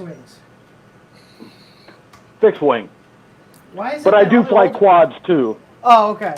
I was gonna say, why does it seem like all the older guys fly fixed wings instead of quads? Are they too Tim, I got it. Sorry. Gentlemen, I actually have to step away. Sorry, I was just gonna say I have about 10 helicopters. Oh, those are cool. Helicopters. What's up, Dan? I was gonna say I need to step away with everything that happened last night. I'm getting phone calls and text messages saying that I need to go discuss a few things. Oh, Dan's in trouble. I'll be here if you want to come back. I'm sure I will. I'm Once sorry, I get Dan. No, it's all good. Actually, for I guess long story short, for those who didn't know, my son wrecked one of our vehicles last night. He was on his way home, crested over a hill, and didn't know the road, and there was a sharp curve at the end of the hill. And as he went over the top of the hill, and as he came down, the headlights caught the road just as he realized there was no road, and he went straight over the edge into a Is he okay? Oh, stump. no. Yeah. Yeah, he had him and his girlfriend in the car, and both of them are okay. The girlfriend's got a little bit of a stiff neck because the airbags did deploy. So, again, manufacturers, automobile manufacturers, the airbags deploy anywhere from 100 to 220 miles an hour, for those who didn't know. Yeah. So you're getting smacked in the face with a pillow at 200, up to 220 miles an hour. Oh, it's worse than a pillow. They hurt. My Pontiac, I had a Pontiac Vibe, and I literally skidded off of a sand road and hit a tree, and only going 10 miles an hour, and it deployed all the airbags. Yeah, I was like, really? So I the insurance company's getting a hold of me now, so I gotta give them a call back. So I'll talk to them, and I'll try to get back on if you guys are streaming when I'm all done with this. So sounds good. Later, guys. Hey, I wired my ABL correctly. Now I just gotta wait for the mount to finish printing. Although I could just walk out to the shop. We have a bunch pre-printed. I clicked remove on him, and he removed, and I accidentally removed 2 people, didn't I? Way to go, Jerry. Who else did we have here? Didn't we have 6 people? Yeah, we did.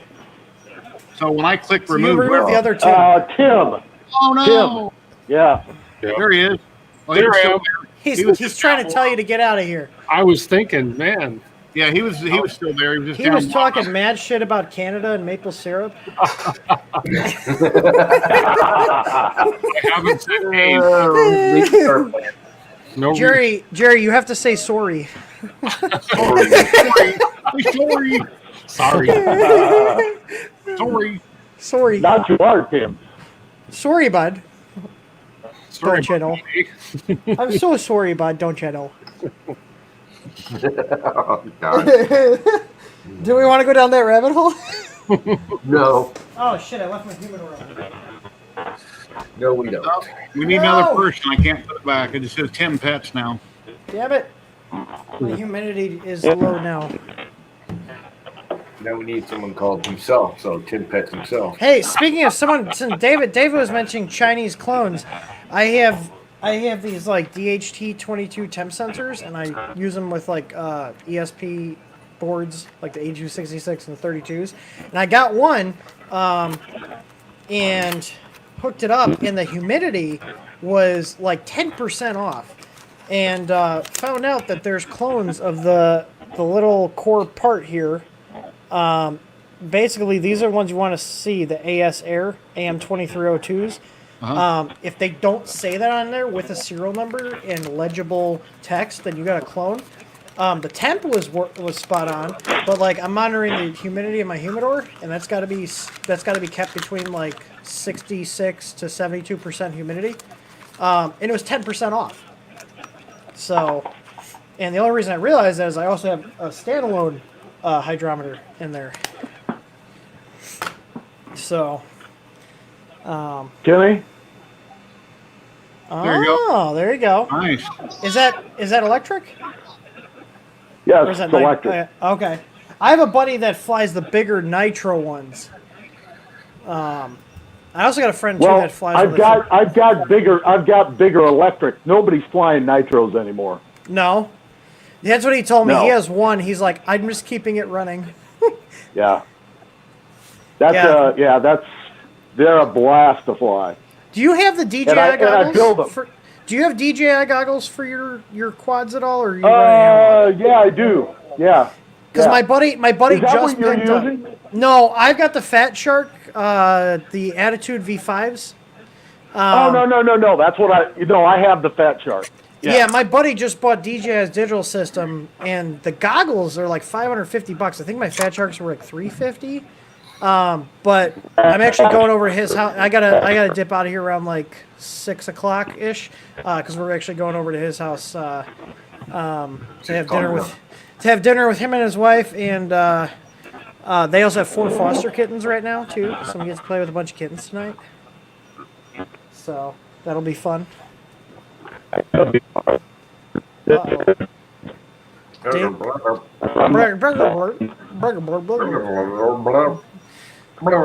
We thought Dan's internet connection was bad. The VR1100s are what I have. And they're,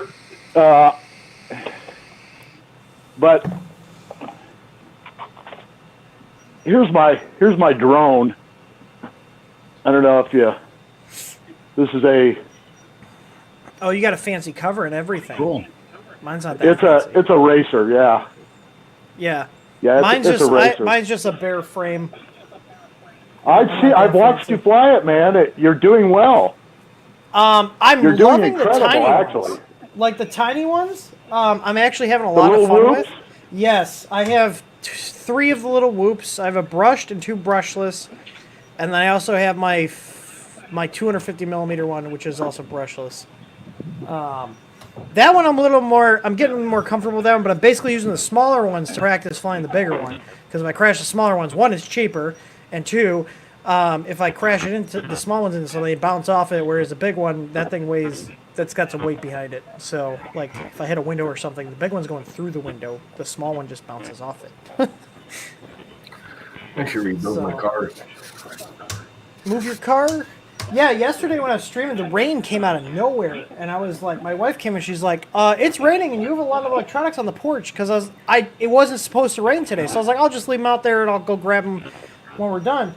And it was like downpouring and hailing yesterday. Cool. So does the weather come out of nowhere where you live? It's just nice 1 minute, next minute it's raining? It can happen sometimes. It's usually pretty consistent. But we haven't had rain here in almost a year now. It sucks. 8, 9 That's months. wild. I like bad weather, which we don't ever have any. I don't mind storms. There's no water. I don't mind storms, but my wife hates them, and she gets all like sketched out by them. So. I think the storms back east used to be a lot louder than here in Vegas. I mean, really, when the thunder cracks and you're like, oh shit, it scares you practically. It's so loud.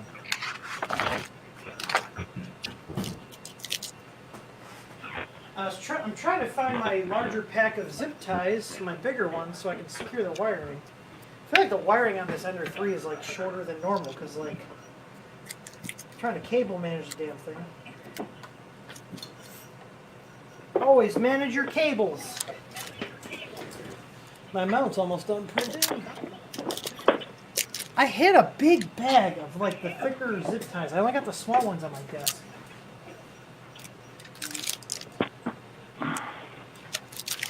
Oh yeah, David. There. I know he's peeling vinyl, but it sounds like he's crushing peanut shells. There's your old DX9. I don't know why I got peanut shells in my brain. Nice. There's your old one. These are the goggles I have here. So. Oh, nice. Yeah. Can't afford them. Anyway, I gotta go think about dinner. I don't know what I'm gonna have. Probably hamburger. Yeah, here, this is Hey, the Llama. big fucker. Llama, he's not cutting vinyl. He's weeding vinyl. Yeah, I know. So I said peeling, same difference. Nice. Yeah. Oh, This is actually a TPU mount for a run cam 2. well, that's not a mini whoop. This is not a no. This is my big one. Yeah, that's a 450. It's a 250. Oh, a 250? Yeah. 450 would be fucking huge. Mine's like a 300, I think. I don't know where my other little one is, but I have 2 of these. One in this color, and I got a black one too. Little beta. These are like $60. I got these for. They're fantastic. I got that exact one. Yeah. Them little stupid $20 ones are the most fun I ever had. I have 2 of them. I have 2 of those too, Llama. I know you do. Because Llama, here's a question from Dr. Jekyll.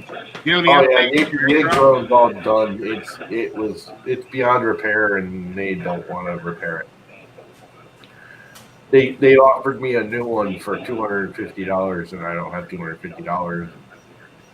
Big Tree Tech finally sent me an SKR 1.3 Llama. I had to bug them on Facebook, but they finally sent me one. I figured they would have upgraded me, and they didn't, so it's sitting on the shelf. Yeah.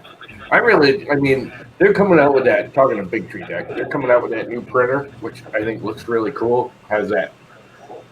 It's got some really nice features on it, but so many people are bitching about it already, just the way they're doing the whole Kickstarter thing, like all the rest of them. That, if you look at the design, they have the air going straight down at the print from the head. Yeah. So stupid. They're trying to imitate the Hemera, and they just did a lousy job. Their Hemera is huge. Like, they're like super light print head. I was like, this is like twice the size of the Hemera. What, like, the Big Tree Tech one? Whatever. Yeah, I saw, because I saw someone was like Big Tree Tech clone the Hemera, and I was looking at it. I was like, that's not a Hemera clone. That's not even close. No, it's plastic. It's similar. I mean, it's a clone in the sense of it's a similar. I mean, people don't realize they're all just MK8. They're the original old MK8 layout. They're just making them dual drive. Hey, Tim, I hope go back to the single drive. I have like 8 or 9 of Tim's Easy Out Filament Runout Centers. I can't wait till one of these days when you will be able to upgrade that, and I'll be able to detect clogs, broken filament, things like that, like what Big Tree Tech is doing. And you can come out with your own version of it. I was looking at. I honestly, it sketches me out to use their stuff because I have their like dual mode touchscreen, and I was getting it set up to work with the Easy Board because we have the extra serial pins and stuff. Yeah. And then I usually just work. I usually like work on boards on my bench. Like I'll have an LCD hooked up in 5-volt power, so I had their LCD hooked up to this, powered off a USB. Literally just took the LCD and the board, moved it like this, and the screen shut off, and the board didn't boot. The CPU got fried. Literally and I was touching the side, just literally picked it up, and like before I set it down, it just shut off. I was like, well, that's weird, and power cycled it. So like, the problem is their stuff is cool, but like if I go, hey, this is officially supported, and then their shit fries my shit, guess who they're gonna come after?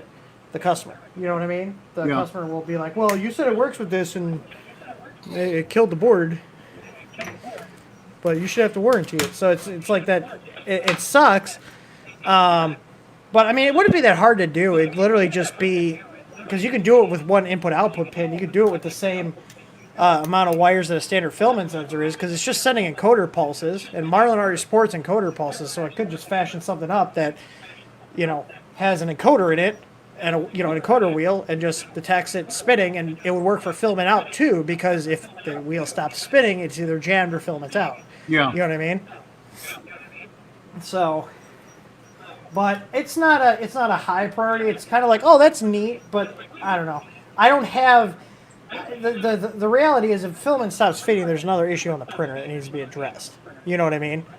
Like, well, if you're using Aeron filament that has a blob and it's not got a consistent size. Yeah, that's why I've been buying a lot of coax plastic, because it just works, and it's not that much more roll. I don't use Aeron no more. That's the only filament I've ever tried that clogged on me.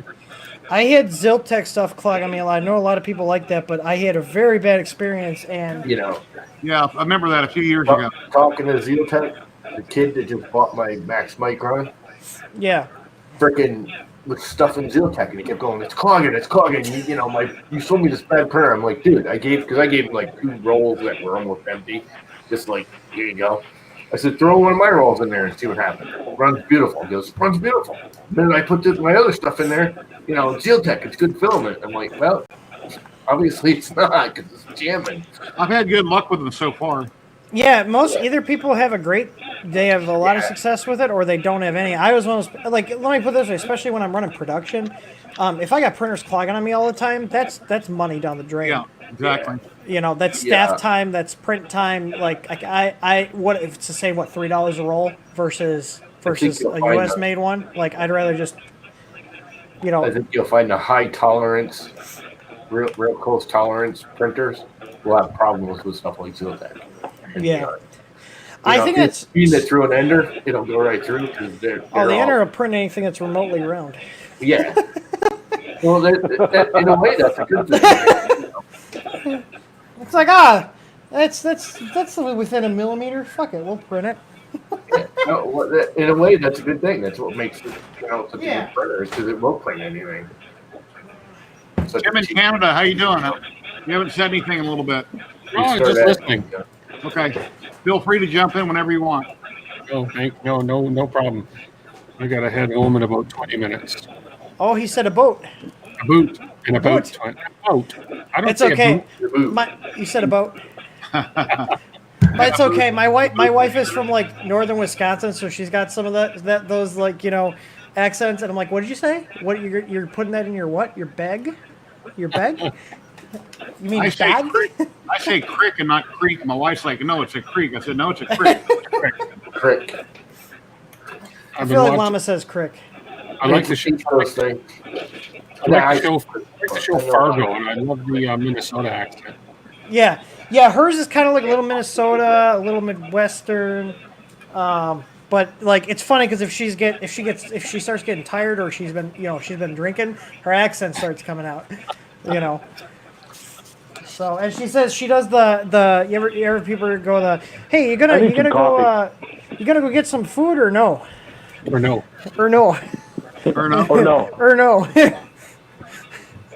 She's like, I don't use it that often. I was like, and she uses it multiple times a day. I was like, what was that? You just know me? I heard coax. I've never used coax, but everyone seems to really like it.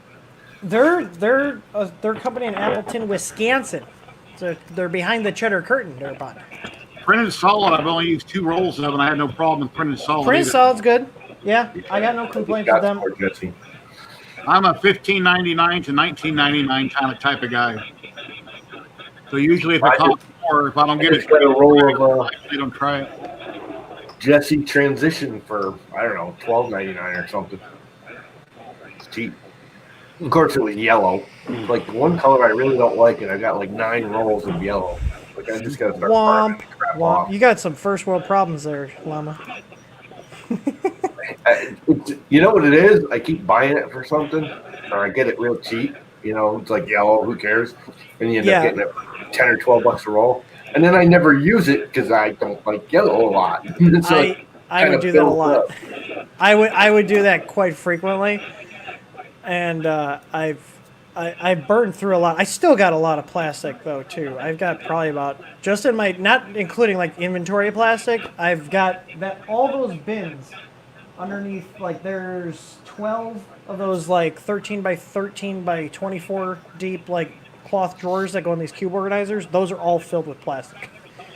That's all my random shit. Yeah, at home quite often when Tim's going live, I tell my wife, "Hey, Timmy's on." She goes, "His name isn't Timmy." I call you Timmy a lot at home. It's Tim. Yeah. The hell's the difference? Timmy is my young name. Yeah. Tim's the same. You're a pup. I'm an old fart. We're all old farts, but Tim, he's a little young. Unfortunately, I look in the mirror and I don't, I'm not an old fart, but everybody else that's younger than me, I am. Hey, I'm going to be 32, okay? I'm getting up there. Yeah, my son's 32. My wife's been making Hey, fun of me. I'm almost twice your age. You could be my dad. I could be your dead dad. Yeah. My wife was giving me shit because like a couple times a week I'll go out on our patio at the end of the day and I'll have a cigar. She's like, you know, you're really picking up some old manisms. She's like, you're just like one step away from yelling at kids to get off your lawn. Remember, I have done. My dad always had them. I think they were cut in half. They always had a stub of a cigar in his mouth, and outside, and they stunk. But in the house, he smoked a pipe, which smelled good. But I have a pipe here. The pipe is a pain in the ass to get that. It's You got a nice humidor. I do. It's all smart connected. Hang on. Hey Google, turn on humidor lights. Thomas, are you busy? If not, There it goes. I gotta go. I gotta go make dinner. All right, Lama. Thank you for coming in. Have fun. See you, Llama. Let's see. What am I reading at? Oh wait, my sensor is not reading. Why is my humidor sensor not reading? It says it's online. Why are we not reading the sensor variables? What the hell? Oh, you know what? I wonder if the connection came up. Oh, my double stick tape failed. And it fell down. We have nobody watching on Facebook. Everybody's on YouTube right now. 13 people, or 14. I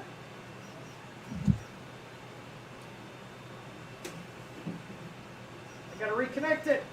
Yeah, usually when I get off a live stream, I'll sit there for a few minutes and watch people say goodbye to me, and then I turn it off. I think most people probably do that.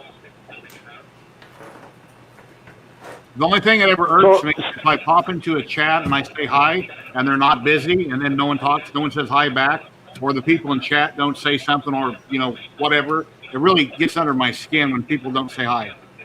I don't know if that's just me or what, but and we're not talking. Jerry, did you get a chance to watch Spectral on Netflix?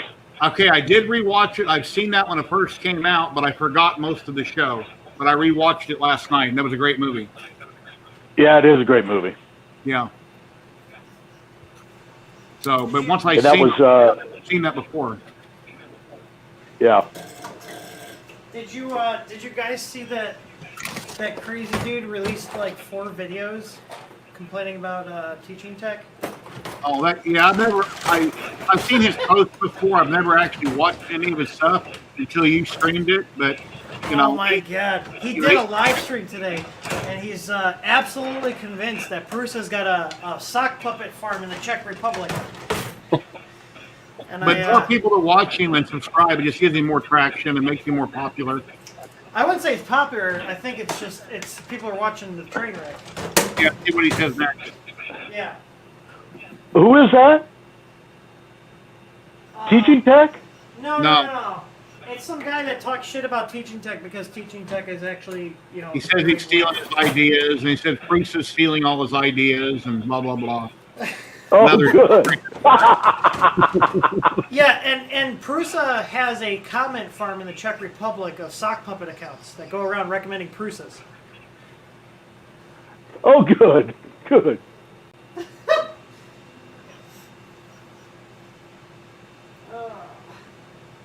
All right, let's get this mounted again.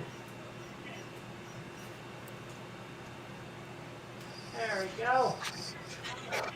Oh, go get a piece of vinyl to cut.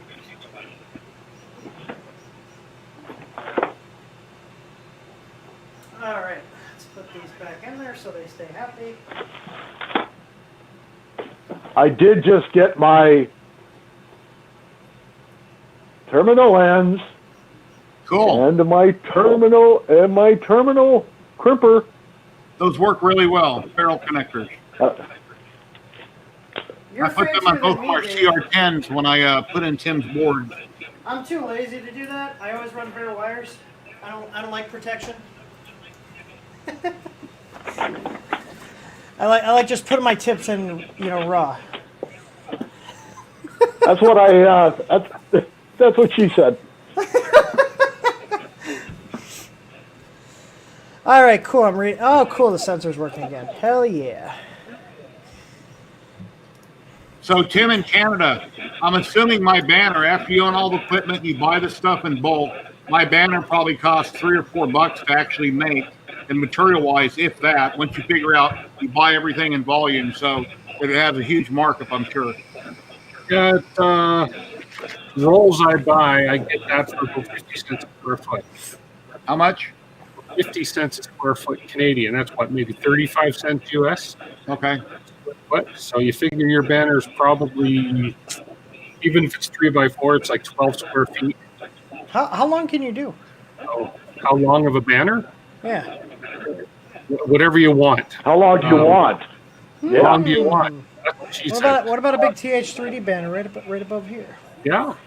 Anything 5 feet wide by whatever length. As long as 100 feet a roll. Mine's probably 5x3, and Robbie Mack had it made. $60, shipping $15. I paid $75 for it. Yeah, that's not. I mean, that's still good. As I say, there's. Oh, that's way good. Yeah, because I think Robbie Mack and. Oh, sorry. He included the banner as well. Yes, right here. He included the banner, nice. the black background. I sent him my file for 3D HP. He put the 3D printing and painting on the top, and he blew up the file. Then he sent it to a company locally, and then they made it and shipped it to me. Yeah, I got to ping him to find out what time, but him and Ryan Butrum are coming by tomorrow. That wasn't vinyl, though, Jerry, was it? That's probably printed on a inkjet. I have no idea. It looks like it's vinyl. I mean, it's material because I can see the ribs in it. You know, going both directions. You can? Yeah. there's a couple different ways. Maybe it is. A couple different ways to make the banners, right? You can buy the banner blank, and some people will cut vinyl and mount it to the banner blank. We buy white banner material and then just print directly on the banner material, whatever color. Yeah, that's the way to do it. It's got 4 of those buttons, you know, you snap into the gun. Grommets. Grommets, yeah, grommets. Yeah. Hey, my mount's almost done. I saw a 3 foot by 5 foot banner for about $75. Printed? With the conversion rate, that might be worth me ordering from you. Might be. Shipping is not that expensive to go down south. No, it's not terrible. I mean, Tim, is that a printed banner? Yeah. Is that process color? Is that RGB or is it a CYMK? Full color? CMYK. Oh, My CMYK. printer, 6-color printer actually. CMYK light with light cyan, light magenta. Robbie Mack needed a vector file from me, and Sanix, the one that originally designed my logo for my YouTube channel 3.5 years ago, made the video, sent me all the files, but they weren't vector files. So I got your sticker in the mail, Jerry. All right, cool. It's on the side of my enclosure with the other ones. All right. Yeah, your video the other day, I remember you mentioned it. Oh, look at fresh off the press. Bam. And I'm gonna have to put it back on. Yeah, I can hang on one sec.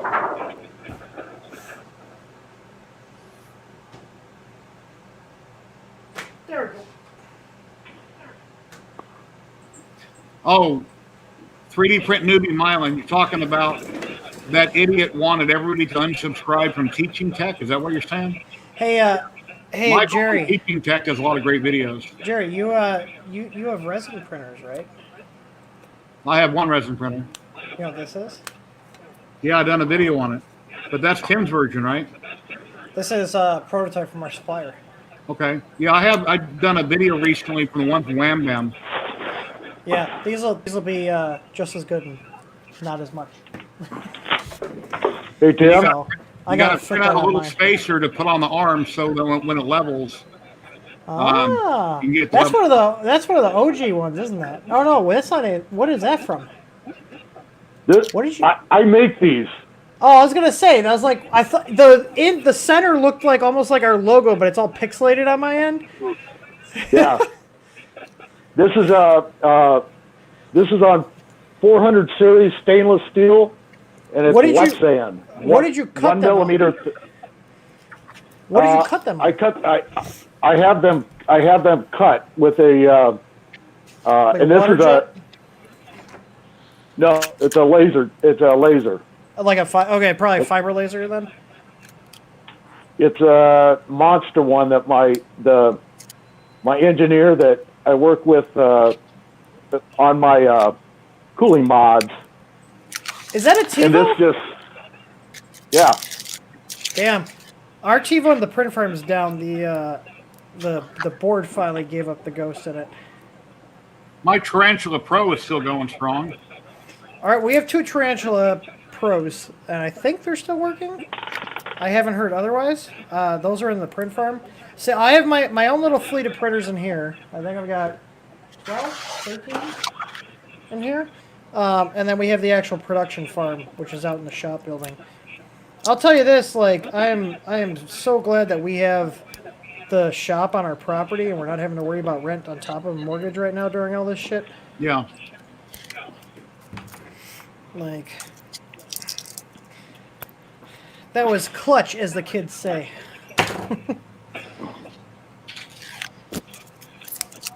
Oh, come on, supports. Yeah, there we go. Oh, What? yeah. Gotta make sure to take the support material out. Okay. Yeah, David, you gotta come out with a new cooling duct soon. The Hero Me's trying to dethrone you. The Hero Me is just a knockoff. He's now finally designed it exactly like my Bullseye. I have the Hero Me here, and we originally were gonna like pre-print it and sell it, but dear God, there's too many parts for it. I saw your deal, and then that backplate. We did backplates like that 2 years ago and found out that they got soft over time. So I still have. Do you remember when I was building that monster machine with the Alpha Ys with the big ass nozzle? And I was like, hey, can you make me a dual 5015? I still have that on there. It's still running that same. I got a lot of guys that are using that. Yeah. Oh, I gotta bring that machine in. Have you seen these, Timmy? What's that? These are my new inductive probes. I can't from see. Italy. It's like pixelated. Do you not have much bandwidth? Okay, hang on. Hold it still. Micro something. Micro detectors. Okay. Yeah, no, your video is really pixelated. Everybody else is good. It's off the tablet. It's pixelated. It's pixelated. It's my. I'm on a tablet. Oh, okay. Of all the people here that should have the best quality video, David Petzel would be the one that should be above everybody else. I got great video somewhere, but you know what? I just haven't thought about hooking it up because I'm in this tiny ass friggin' room, and But you could have your camera crew come out and set up every time you want to jump on a live stream. No, I got nice cameras. But these Sony A6000s are pretty good. I've been very happy with them for streaming. I'm on a Brio and Ken. I actually got a guy. Logitech. I don't know if I can. Yeah, the Brio's decent. This is that's what a new. I have over. Well, it's just I've had that out on the patio, but that's like my second arm camera. But I hate the autofocus. This is the newest cooling mod. Ooh, fancy. And it kind of sits at a 45. Let's see if I can. Yeah. And it's got massive outflow on it. I don't know if we can get underneath of it. Are you still working on that other one you had sent me a while back? Which one? The one with the switch integrated in it. I love that. I love that mod, and I tried to get it to work with some of your software, and it didn't like the servo. Really? No, it didn't like the servo. The servo And then I found out that I was had a running. servo on it? I thought that was just a switch.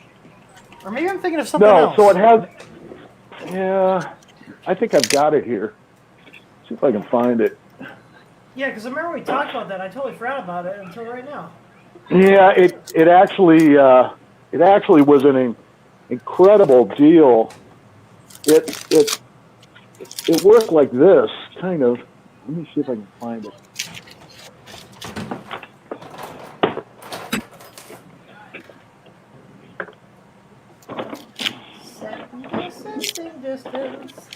Okay, here you go. So you're. Oh, that's a complete different one from what I saw. Or that's a direct drive version.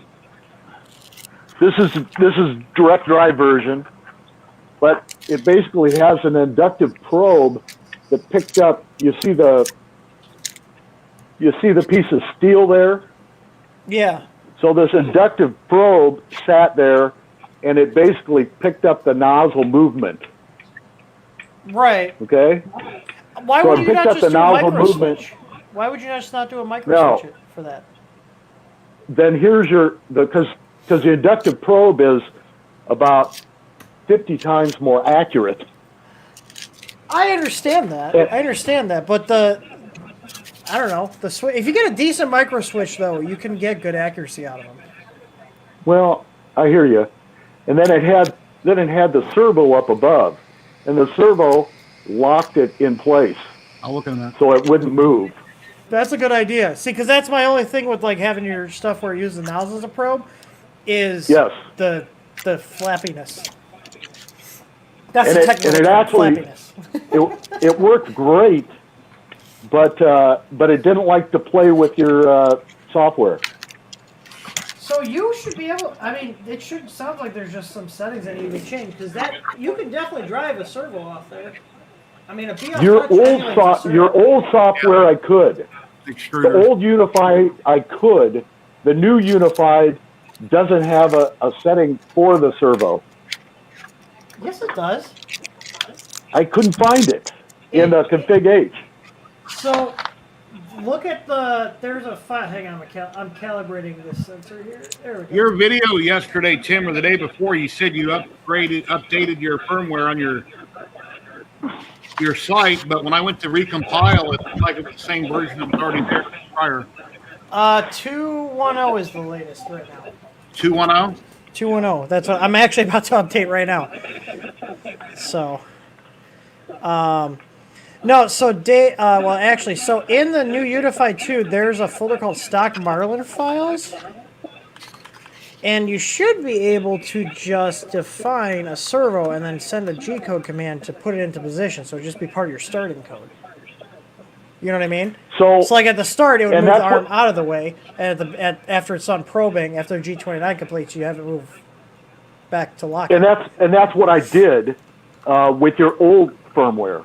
So, and you have to basically set it up for a percentage of the PWM of the servo. So you tell it 40 degrees and 180 so here, degrees. so you would just that's total movement. Yeah, it's still in here. You can still do it. Hang on, let me share. I should probably hook this up. This would probably give a little bit more. Here, so if you ever decide you want to get rid of it, I can give you my address. You do Olympus? I've never had a camera like that to ever film with. I've never owned a DSLR. Jerry, if you want to share my screen so I can show Dave here. No, my. Oh, sorry. So here, let me make this bigger for Dave's old eyes. So this is okay. So this is just my standard. Let me collapse all these because I was screwing around. So you have the Marlin folder, okay, and the configuration.h, your standard one, okay, which I just compiled. But if you go here, stock Marlin files. Is this your new H2?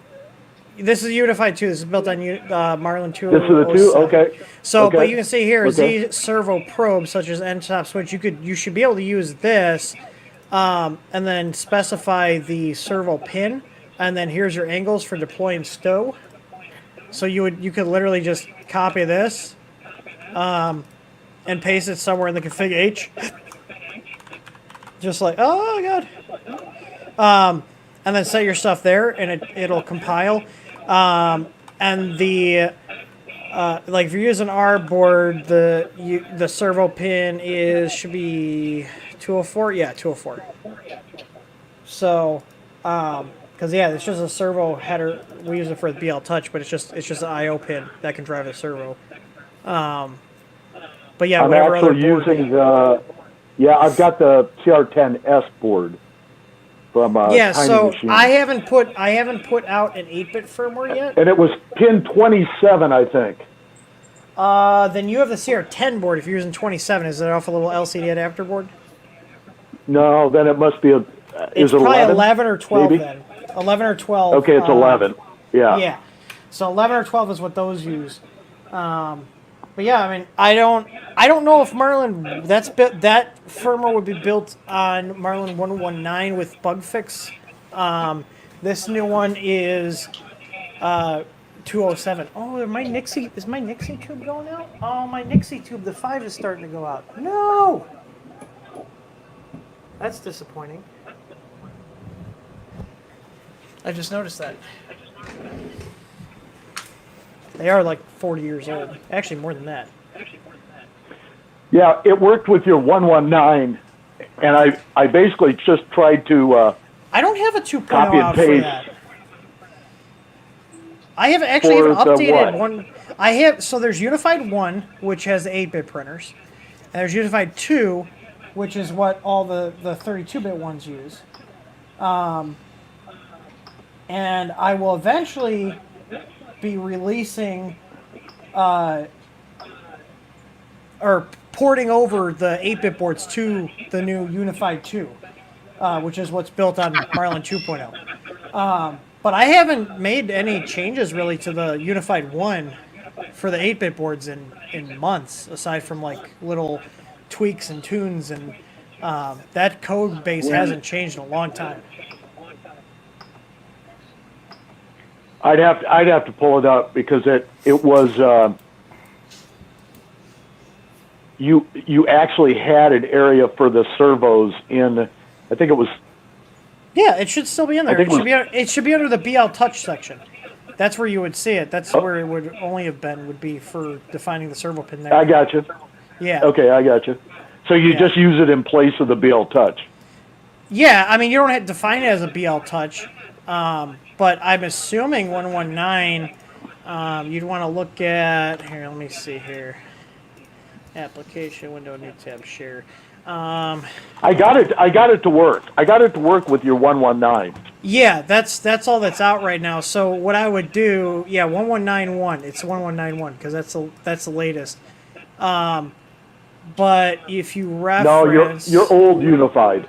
Yeah. That's what this. It's built on this version of Marlin. So I'm going here. So and what I'm doing is going back here to reference to see what they have for servo options. Gotcha. Yeah, so they have switching nozzle, switching extruder. They have the same thing here, the Z probe, servo, NR0, and then the angles. So you could just put this into the config, because if I do TH3 Studio GitHub, that's a unified U1R2, and you could just put that into the configuration file too. So this is the configuration file. This is what you're used to seeing. Just paste it in there. Yeah, okay. Yeah, so there's here servo 0 pin, and then you would just copy these and paste them into your config, and that would work. There's nothing in the firmware stopping that from working. Yeah, whatever pin you have hooked up. There's 2 pins, 2 extra I/O pins on those 2560 boards. There's a 11 and 12, and they're on that block of like, I think it's 4 pins. Yeah, it was on 11. Yeah. It's usually 11 or 12. I'm sure it was on 11. What's cool about this being on this live stream is if Tim talked too fast, you can rewatch this later or tomorrow and stop the camera and see what he's talking about. Make your adjustments. Just rewatch the video. All right, let's see. Is it going to home correctly the first time? Up. Look at that. Time for me to hit the highway, Jerry. And you guys, very much for coming by, Tim. You're always welcome. Thank you. I'm going to pop my See you email. later, Tim. my email into the chat. If anybody does want banners or something, I'll give you guys definitely preferred pricing, and sure, I'll make it worth your while. Go over to my 3D printing and painting on Facebook. You're welcome to post an ad there too. Sounds good. Okay, take care, guys. Talk to you guys later. Get that sticker out tomorrow. Yep. Take it easy there, bud. See you, Tim. Hey, goodbye, eh? Hey. Hey, okay. Hey there, bud. All right, let's see. What else do I have? Super fast probing. We're going to do super fast because I got the new Pro sensor on here, so we can go fast. Dun, dun, dun. All right. Yeah, I was like, I'm going to keep this printer stock, and so far I put our filament sensor and the aluminum extruder and now an easy ABL. I was like, I need these extras to test. I have an excuse, I swear. I'm recompiling right now. No, I don't like that. Look won't work. No. Plus, who wants to see those faces that big? No, that don't work. All right, we're recompiling. If anybody wants to jump in and hang out, I'll put the link back in chat. Ow! I just poked myself with my side cutters. Oh, that's interesting. That's what she said? What happened? Well, when I went to change my orientation, there we go. Yeah, if you turn it sideways, you'll be full screen, David. Now you got black bars on both sides. I like black bars on both sides. Okay. Makes me feel at home. Apparently, I was streaming out at 480p, and I didn't realize that. We're going to send it out at 720. There you go, David. What, Brandy?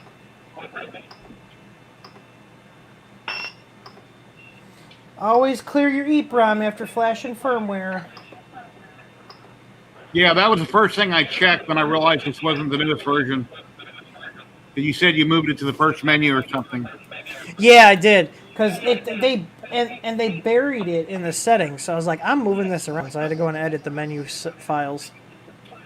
I mean, I'm going to be rearranging the menu structure to make it a little more intuitive. I'm going to be digging into the menus a lot when I start dealing with these because I also have to cut some menu items out because these boards don't have enough memory. This is the old 8-bit, the 1284p. Mm-hmm. So I found that out the hard way. Yeah, I mean the boards perform fine. It's just they don't work great. They don't have a lot of memory. So, the people are like, well, I want to be able to change my steps per millimeter from my acceleration and jerk and all this stuff from the screen. I was like, one, how often are you changing that? Two, you can still do it over G-code. And you have to go to your videos to figure that out. I have an FAQ that tells you what's disabled. If you I went to that, and it does tell you. That's what I'm saying. You've got some nice FAQ videos for that, and they work perfect. When I homed both my CR10s, I was shocked at how quiet they were with those easy boards. Oh yeah, you just recently discovered the magic of Trinamics. It's like, wow. Yeah, that's what this has in it right now. It had a different type of hum to it, but it was more mechanical. It wasn't loud and screaming. It was different. And then I'm working with Matt and Mac, so I'm not going to discuss it here, but anyway. Yeah, I'm removed from that side of things. I get to make firmware work for everybody. You do realize you can't compile your firmware when you choose two printers, right? Yeah, you can't do that, Dave. That's not how it works, Dave. Yeah. Every time I use I was upgrading all my printers to your new U2, and so what I do is I compile my first one, and then I just rename it and put it off to the side so I'll have it for future reference, and then I go on to the next printer, and I pick a new printer and set my variables and then rename that. Well, I got to the ender, and I didn't realize I was using my Tornado. So I kept trying. You say in your fact that you have rewritten the software so that uses the memory that's available. So I thought, oh my God, what happened? This is not compiling at all. And I sat there and tried to compile it for probably a good hour till I finally said, well, there's something else going on here. And then I looked and yeah, I had Tornado chosen as well. Jim Seller says, Tim, I still have a couple of easy out sensors that never worked, LOL. Didn't want to bug you. Well, that's very specific. There could be a number of things. There's a very low defect rate on those. I mean, they're micro switches. So if it's like a board with a kit, if it's a kit with a board, then it's more likely there could be an issue with the board, or you got the wrong board, which is entirely possible. Because we had people that sent out the wrong boards, but if someone told us they got the wrong board and they sent us pictures, we'd send them out the new one. The video I did on the easy board, did you watch it? Have a chance? I did. It was good. The thing with your computers though is weird. Yeah. Because I did download your firmware from our site and I flashed it on this printer actually, and it came up perfect. I was like, that's really weird. I could see it. I could put it in. It just wouldn't read it. So I went to my main computer and then it worked fine. That was I wonder if it's something to do with like antivirus systems maybe interfering with it. I have no idea. Because I've tried different readers, I've tried different machines, and I get the same result on everyone. And some machines are just some printers are just picky, or some of them are just picky with SD cards. But I never had it where you go to another computer and copy it. I honestly don't know. What I was trying to stress in the video was read the paperwork, because I almost made the mistake and left in that little board for running the filament sensor that was on the tracking board. I came real close to leaving it in and turning it on, and then I read all the paperwork before I'd done anything and seen it. So that's why I wanted to stress: read the paperwork before you do anything. Read it. It just won't work. It really, if you're going from like these to the easy board and you kept that, I have.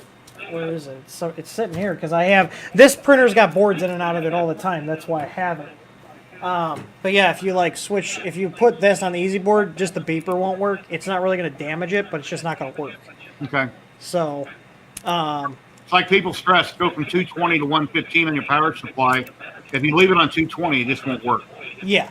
Oh. Yeah, that's why we ship all of them with them set to 220 because we ship internationally. So.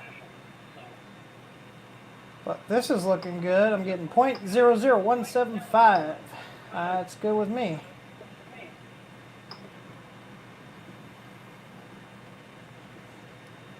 We got 14 people on YouTube watching and no one on Facebook, page or group currently.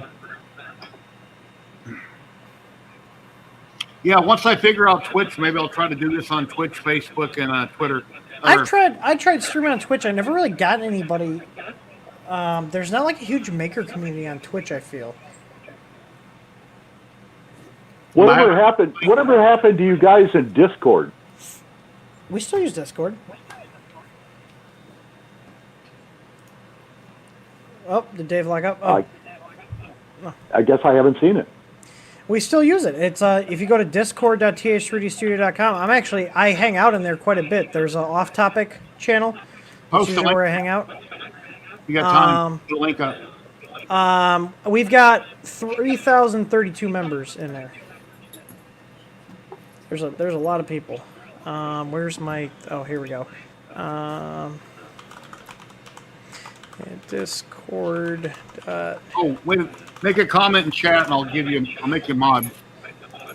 Oh, that's fine. You can just post it.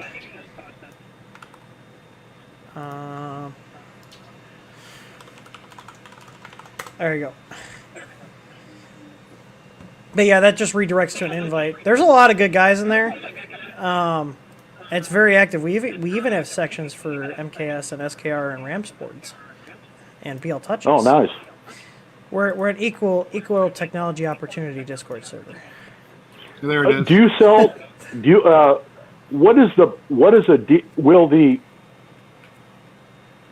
Will your easy board work in a TiVo? I mean, you can make any board work in any printer. It's just firmware setup. Well, I realize that, but I mean, yeah. Is it a good? Will it fit? It will not fit. because it's the Creality bolt hole pattern. It's the same footprint. Okay.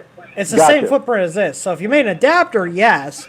Okay. No, I could make one, but so are you also selling the MKS boards then?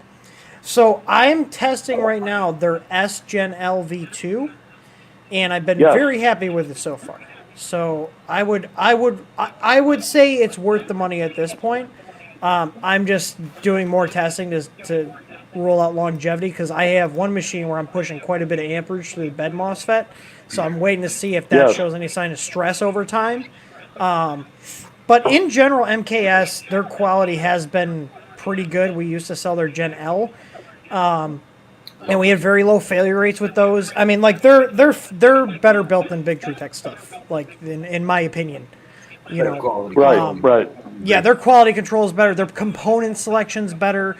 They still use off-brand screw terminals, but they're not as wobbly as the stuff Big Tree Tech uses. I believe, and don't quote me on this, but I believe like the S Gen L, which is they have version 1 and version 2. And the version 1 came on, I believe that's where Big Tree Tech got the idea for the SKR, because MKS designed the Gen L, and then they came out with the S Gen L, which is the 32-bit version of the Gen L, and then Big Tree Tech made their SKR. And the thing is, Big Tree Tech has a lot, like they actually do marketing and stuff. MKS doesn't. They OEM for a lot of companies. That's where their revenue stream comes from. Like they sell boards to integrate with printers. Like the ZYLTECH printer's got an MKS board in it. The King Runes have MKS boards in it. TiVos have MKS boards in them. You know, so they're more focused on the OEM side of things. But they do make decent stuff. Yeah, the original MKS S Gen or Gen S was a SmoothieWare board though. I had one of those, and that one was okay, aside from they did have issues with the Ethernet port dropping out. Yeah, and they just sucked to load Marlin onto. Yeah, well, and that was because Marlin didn't have... That was when Marlin 32-bit was still in its infancy. Yeah, because the kid that bought my Max Micron had one that he brought with him on his, the old monoprice aluminum frame, piece of crap from back when, Their i3? Back then, they're basically i3. He slapped one of those in there, and he could not get it to work. Believe it or not, it's supported now in Marlin too, though. Firmware to actually work. It wasn't right, but we got it so it was runnable, where he could figure out how to modify it and finish getting it running. But what a pain to get it on there. Even now, where version 2 and everything is made for 32-bit boards, the MKS Gen S was not made to handle Marlin. It just the Gen S. Yeah, their naming is confusing because they have that Gen S, which was the 32-bit, but then they also now have the S Gen L. Yeah, because the Gen S was a SmoothieWare board. That was what it was designed for. He's talking about firmware, not smoothers. So are these? I bought these a year ago for my TiVo, and I was going to throw them in there. How are they? And I don't mind. Smoothers. I don't mind this. Yes, but will it make it quiet as well? Not much. It does drop it down a little bit because you have voltage drop across the diodes. So it will make it a little bit quieter because there's less voltage going through them, or less voltage not going through them, but making it to the motors, if that makes sense. But if you do have the salmon skin, they do work out the TiVos. I've never had a problem with the fish skin on my TiVo, so I just never put them in. Whatever it's called, scaling. Salmon skin. I need to talk to Jason. Llama, don't you stream tomorrow morning bright and early? Huh? Don't you stream Saturday mornings bright and early? It depends. I haven't been lately because I just haven't. You're welcome. You and Tim are both welcome to post links in chat if you want to have people come over and join you. Hey, Llama, how did your brush cleaner work? How did that hold up? The attachment for your electric trimmer for cleaning brush. How did that hold up? I saw your video. Beautifully. I haven't really done Is it much. still working? Doing that is what blew out my back. So I haven't. Literally today's the first day I did really? artwork since then. But yeah, it'll hold up. I mean, I did a couple. Like I said, when I did the video, I did some on PLA and PTG, and they held up right up until you hit something solid that would stop it. Because where it's electric, it's got a safety in it. If it hits something that it senses it can't go through, it just shuts itself down. So it doesn't. It's not like a gas one where it'll just keep going and bend the crap out of everything. Where it's electric weed whacker, even though it's actually got more power than most gas and its equal rate, it hits something. You hit a rock with it, it'll just stop. It'll shut itself down. But when you hit something with the PETG or the PLA, it would just shatter. Both of them just shatter. But the TPU's got enough flex. No shit. Yeah. He's fine. Anybody in chat have any questions? You're welcome to ask. We'll try to answer them if we can. Yeah, I'm gonna dip out in a little bit because I have to get ready to go to my buddy's house. I'm actually messaging my wife seeing if she's ready to go. Well, thank you very much for stopping by. You're always welcome. I was just sitting here like looking at this, like thinking about how easy people have it with these enders, and going back to my ANET A8. Like that was my first printer, and like people are starting with these. It's like they have no idea. You want to see Tim grown? Look, Tim. It's your house, not mine. I know. I already burned plus, up. Plus, I heard you were the fault of those, not the product itself. No, actually, the first one they did it, and actually, to be honest, this is the other one that burned. The stepper burned up, and these are also BTT steppers. And I have a feeling the stepper was bad. They didn't do anything. There was nothing plugged into it when it burned up. Oh. It just powered on, and all of a sudden it went up in smoke. Both of them. Oh, you don't know. You just did it on its own. Just on its own. Actually, I was going to hit you up for a board, but I can't afford your boards right now. You got any beat up old ones that you've been testing with that you can't sell? Not right now. I have some though that I need to refurbish. Those usually just end up in my box or my own machines. Well, because I'm actually going to replace it. I want to try like your board or something. I was actually thinking of doing the big ZYLTECH mini board there. Is your tech support off for the weekend, Tim, already? What's up? Is your tech support already off for the weekend? Yeah, they're out at like 5 o'clock our time, so it's 6 here. Okay. So I'll probably hear back from Mac on Monday. Yeah. They usually get in. Sometimes Tor gets on, and sometimes Mac get on the weekends, but yeah. Okay. Somebody watching a game or something in the background? What? It's like I'm hearing a football game or something. Oh. I've got my hypercube going, but yeah, I hear this. I hear what you're talking about. It's got to be David. It's always David. It's not me. I got nothing, man. I got nothing. Unless it's my next door neighbor trying to hack in. Now, this sounds like a TV's running in the background or something. Hey, was you watching, Tim, when I got trolled at the beginning of my stream? I was listening, and you said you thought someone was trolling, but I was just getting on. I let 3 people pop in, and they didn't do anything out of line, but I didn't recognize them. They weren't talking much, and anyway, it's kind of odd. Did they have cameras so you could see who they were? Yeah, well, one of them was showing a bunch of turkeys flying around on the screen, and the other guy just had a picture up, and he wasn't talking much. And the third guy, I don't know who that was, but anyway. Yeah. Well, I mean, as long as they're actually not doing anything aggressive, who gives a crap? Yeah, everything was fine. I had my finger on the remove button on the first guy in case something happened, but it was all right. It was funny. I'm trying to set Twitch up today. I'm thinking, wow, I'm not even on Twitch. And then all the times that I've streamed, that's never happened before. But I always welcome random people in to talk about anything. Why won't it see the damn phone?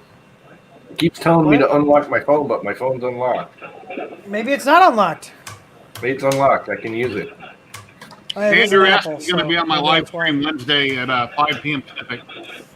I'll post it tomorrow online. Everyone say update. I should know better than to update right away. Oh, that's where you messed up. Phones or computers for at least a month. They send out the update notice. Don't do it for a month. Let them fix all the crap. I want to put my tubing on here. 20 or 30 years, you think you'll still be doing this? I hope to God not. So what do you think you're going to evolve into in 5 or 10 years? Well, I mean, what have you I tried have to no idea. I have no idea. I mean, we're already doing stuff to get printers actually going out. We've actually been selling printers locally to companies and schools here. So hopefully we'll expand like more public to that. Someday you might have a business somewhere and you just go in once a week and check up on your employees, or you don't know. That'd be good. That'd be nice. Well, like ZYLTECH evolved into a building because they sell filament and they need more room. Yeah. Yeah, we're looking for office space right now. So, because we're at our max land coverage for accessory structures here, because there's zoning laws and shit. We can't put up any more. Like we have it goes off the square footage of the footprint of your house, and we already have because they count this garage. This is a 4-car attached garage. They count that as accessory structure. So this is like 1,100 square feet. The outbuilding's almost 2,000. So if you ever sold, here's red light. Hey, red light. Put a second story on, Tim. It goes by the footprint, not the square footage of the house. Right, so you put a second story on. That's what I'm saying. No. It goes by the footprint. Just the add square a story. footage at No. It goes by the footprint that the house covers on the land, not the square footage of the home. Right, so put an addition. That's what I'm saying. So if it's the we would have to put an addition put a second story on your house. The second story wouldn't count. We would have to literally expand the house's footprint on the land. You know, you can get a variance because I had that same problem. It's stupid. My garage is bigger than the house, and all I had to do was get a variance. It cost me $50. I don't feel like dealing with them. Like I really don't. If you ever sold filament, Tim, would you ever be able to buy enough and stock it and say your garage and make a profit, or you'd have to buy thousands of rolls to get a deal? It probably wouldn't. I would rather refer people to other companies that's what they do instead of trying to cut into that market. Okay. It's not once you factor in shipping and stuff, it's not, unless that's all you do. We've already ran the numbers and stuff on that. And I'm not comfortable, even if I found a decent Chinese company to make it, I'm not, we'd have to be pulling samples all the time and doing test prints and stuff to make sure that batches are good. It's just not worth it. I can only imagine the support tickets people get who sell filament of people trying to, expecting them to help them tune their printer. They bought filament. Well, I bought it from you. You got to help me use it. Tim ain't got time to do that. No, it's not. I mean, it'd be nice, but I don't think the effort would be worth it. To be completely honest, it's what it comes down to. So yeah, that video I did on your board, my close up on my camera. We've got five. We've got 5 guys right here. All right, I have no idea what's going on. Everybody's talking at the same time. We need to find something that is. Design something that allows. Well, he's breaking up. I think Dave needs to get a better internet connection. We didn't hear anything you said. Oh, come on.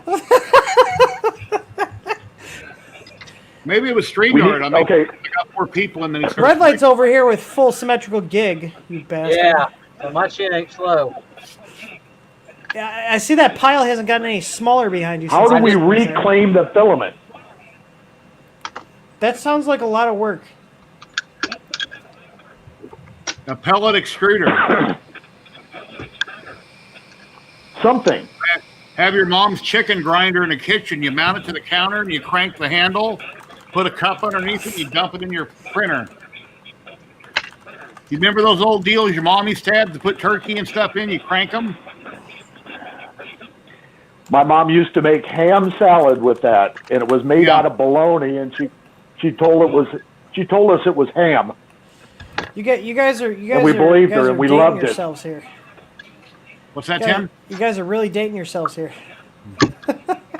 Well, I'm 56, but I don't think I look it, other than I need to lose weight, but I feel like I'm 30. Join the club. Yeah. Well, that's my fault. I ate too many sweets and watched TV. But why does food have to be so delicious? Yeah. I'm 45. Yeah. Now listen to Metallica, Lady Gaga. I mean, I'm like I used to be. It's just I'm older. People might say, "Oh, he's old," but yeah, come to my house and look around. I don't look old. Is my wife asleep? I messed up. Have you guys ever heard of the group? Have you guys ever heard of the group Cream? Yeah. Yes. Eric Clapton. That was my first concert. You know who I would love to see in concert? Is Styx. I would love to see Styx in concert. You know, I've always liked Styx, but I was never a big, Styx, like, woo, Styx. I actually went to see a Kansas concert, and Styx was with them. They did like a joint concert. Styx was like the best concert I've ever been to. Not that their music is the best. I like Styx. I'd go see Styx. Show was freaking phenomenal. Jesse Foreman, that's a ZYLTECH Hypercube Core XY. It's got a SKR 1.4 turbo I put in it, 24 volt power supply, and the hot end which came with it is a V6 clone.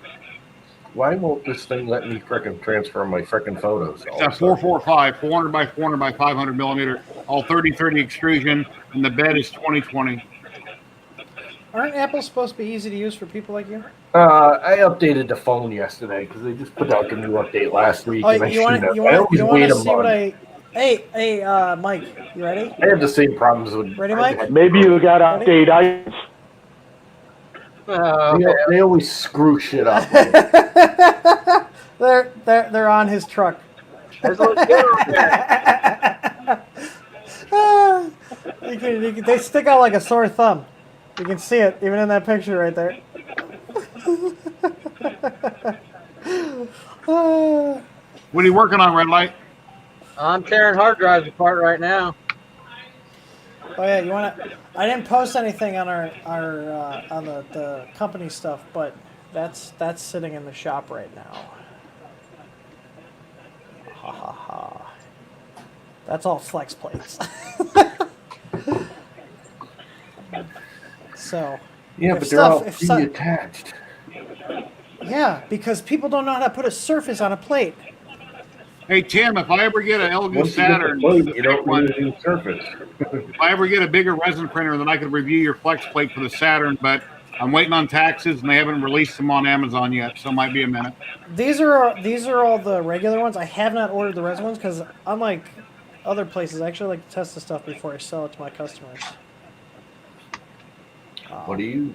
With the Elegoo, I had to print out that little spacer. If you've seen the video I did, or anybody from Wham Bam, you got to print out the spacer so that arm will read that optical eye because of the thickness difference. I was thinking about that too, like the homing on those, because it's going to add thickness. So when I loosened up the screw, I tried to home it without that, and I couldn't get it right. It's like, what the hell? I had a couple problems. So I figured it out. There's the baby. The baby girl. She's in the house right now. I don't know why my wife's not replying to me. I don't want to talk to you. I wonder if she fell asleep. I would laugh if she fell asleep.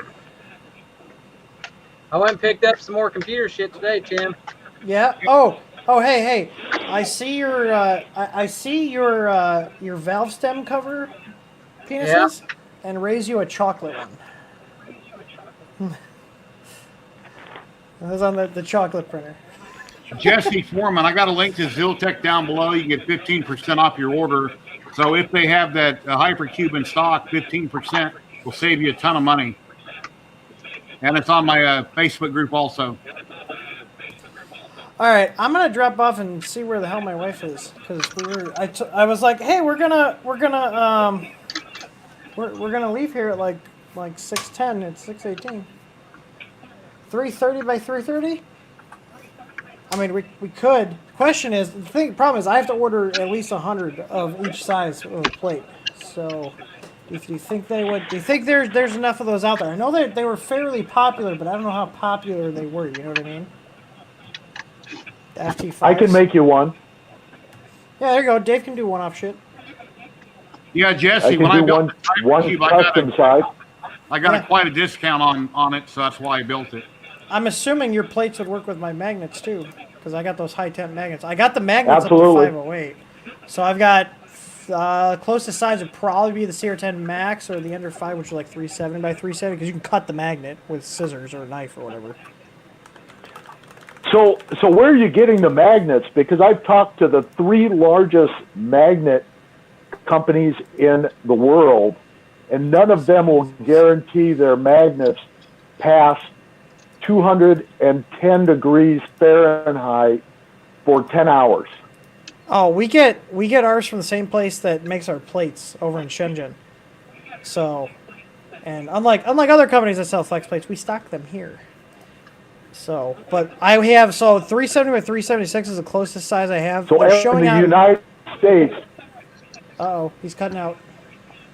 Dave, you need to get better internet. No, I'm here. Oh, there you go. He's back. I'm here, Matt. I'm here. It kept dropping out. I heard United States and then it dropped out. I think I'd stopped talking because you guys were talking, and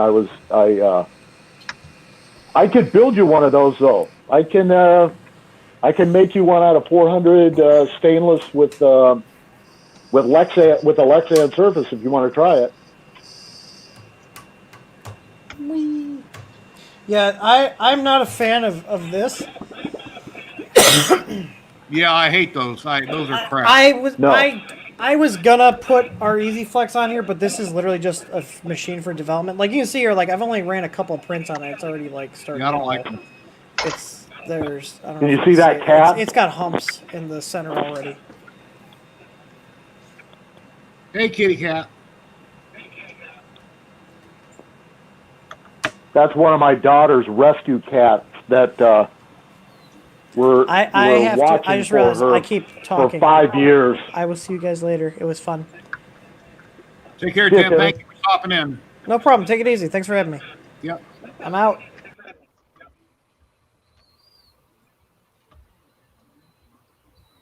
Well, the noise went away. Yeah, I'm not So familiar. who was looking for who was looking for that big big flex plate? No clue. Was it Jesse Foreman talking about it?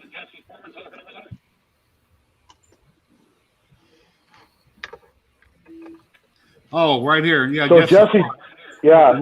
So Jesse, do you have a magnetic base for that, or do you need that as well?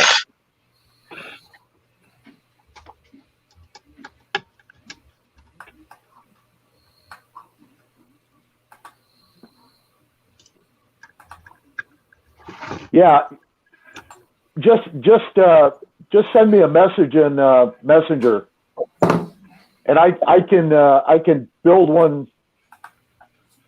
Hey David, I can build one any size you want. Where's mine? You didn't tell me what size you wanted. 300. 300. Hold on. I think David was going to send me out one to test for him, but I haven't seen it yet. Maybe it's in the mail. Well, you got the Wham Bam.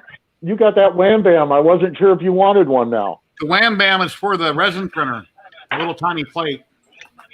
Oh, I thought you got a big Wham Bam. No, I don't have any. No.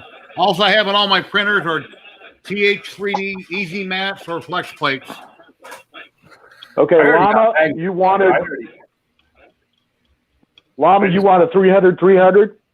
Yeah, but you don't need to do the magnet. It just sticks on like the. You magnet. got the magnet. Yeah, you got the magnet, right? A steak, medium rare, and some scallops would be nice too. So all I need is a. I can send that out to you. It's going to be cold though. Yeah. Yeah, I wish I lived close. I'd love to come check out food at your restaurant. We hear it. We got thunder. Hey, Llama. Yeah. Llama, do you mind? Do you mind if it's spring steel? I want it spring steel. Preferred spring steel. Okay. I like flex plate. You're just Jerry, what about size you need? What's the CR10? 310 by 310?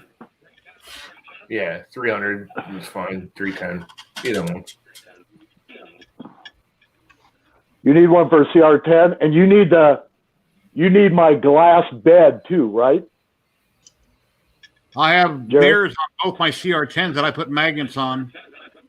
Well, I have my one CR10 on my enclosure is a straight mirror with I've used glue stick on it.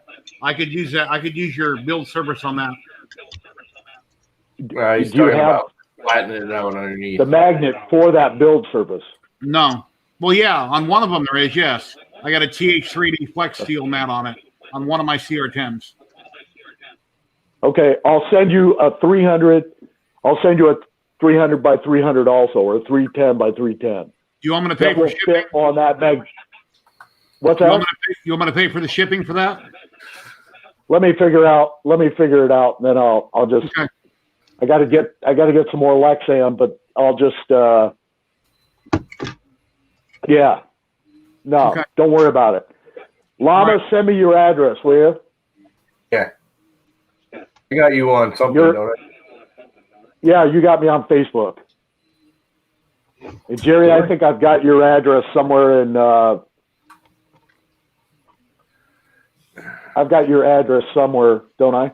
In Facebook Messenger, maybe. Yeah, I can repost it in private chat if you want. I'd never get it on here. Send it to my messenger. Okay. Do I have you on Messenger? Have I ever even sent you a message? Carl Anthony, Matt, Mark. I don't know if you've ever sent me a message.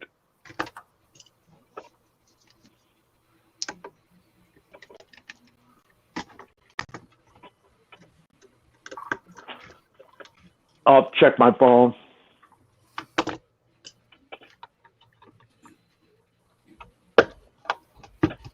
Peter Murphy, Petco, Pet. What the hell is It's you? D Petrol. Oh, that's what it was. That's why. E-Pet Video Games.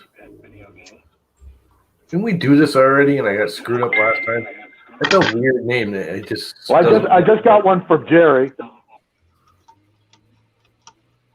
Sean Dissel. What's your name on Facebook? Yeah. Llama? It's Tom Llama. THOMLLAMA. I just like friended you not like what, a month ago, not even. We do it on Twitter. So Red Light, what are you doing when you're not working on stuff? You got any other hobbies or things you like to do? Oh, I got tons of hobbies. I've been running network cable all this week. So I worked yesterday from 6 in the morning till 11:30 last night running cable, and then next week we got 22 more lines to run. So you're an IT guy? I wouldn't say I'm IT, but I do a lot of computer stuff. No, I install a lot of security cameras too. Any idea why I had trouble with Timothy's Cloud when I compiled the firmware? I downloaded it on the computer I'm at now, put it on the SD card. The printer wouldn't read it, but I went to my main hobby room where I got my router. It's all hardwired. I got Gigablast. I downloaded it in there, and the file worked fine when I put it on the SD card. But on this other printer, this other computer, it wouldn't read it. The file looked fine, but have you tried more than one SD card? Yeah, I took the same file that wouldn't work. I just downloaded it on my main computer, put on the SD card, it was fine. Popped in the printer, booted it fine. I've got Cat 5 or Cat 6 running across my house, through the living room, behind everything, coming in here, going through a little deal that boosts the signal, and then it plugs it straight into this computer. It's just for some reason where I'm sitting at, there was something lost in translation. Is there any way you can hook that printer up to the your computer directly? Well, I mean, I'd have to tear it. I know what you're saying. Take this computer in another room and hook it up and download it. But I haven't tried that. Not necessarily. You got a cable that long? How far is it? Well, yeah, I've already got hooked up that way. Well, I might just sent you. You did. Dr. Jekyll wants to know, Red Light, if you're finding any treasures in all your recycling. Well, yeah, all the gold I get out of it. There's some stuff I keep, but not very much. I just went and got a whole truckload the other day, so I might start on it. If not, I don't know. Yeah, David, you're freezing. You were dragging your cigarette for a minute. What do you do? And then you popped over here and you were froze. You're randomly freezing.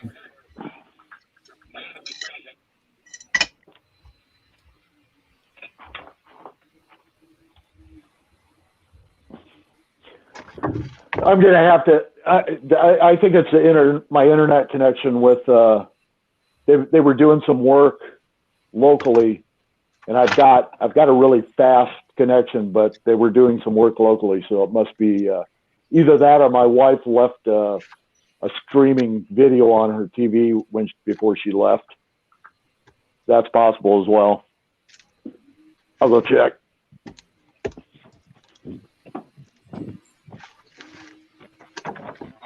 Anybody in chat have any questions, or do you want to pop in and hang out? I can post the link, or feel free to ask a question. We'll try to answer it. I'm gonna start pouring my own silver bars and stuff here pretty soon. That's another hobby. Are you serious? Are you serious? Yeah. Nice. I make copper, silver. You have enough silver you can pour into bars? Oh, you can get silver. You can get silver. You can get older coins that are silver if they're wore down, and just remelt it. Make your own bars. Well, yeah. I mean, I've got old silver dollars, but I was thinking from the computers. You get enough that you can melt it down. No, I'm not. No, you got too many chemicals involved with that. I'm not going to have EPA knocking on my door. I send it to the bigger foundries that are set up for that. So, do you sell the magnets to the hard drives? I'll give you the magnets if you want. This right here is full. The only ones I've been saving is these ones that are flat, where there's nothing on them. But this whole thing's full, and I got that box down here. It's full. I've been throwing them in my scraps. I get so many of them. But if you want magnets, I'll send you magnets.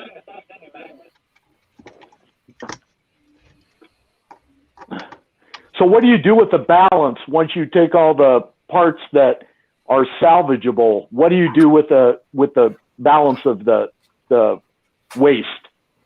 The only thing I don't recycle is the floppy drives, because it's only like 15 cents a pound, so it's not worth even messing with. But other than that, So you sell it as scrap then? Everything, yeah. Every 2 boxes I ship out, I make anywhere from $200 to $600, and it costs $41 to ship it. Are you scrapping out of a business, or are you at home? No, I've been doing this out of my garage for probably about 10 years. Mm-hmm. I don't even know how I got started. I just started doing it one day. Do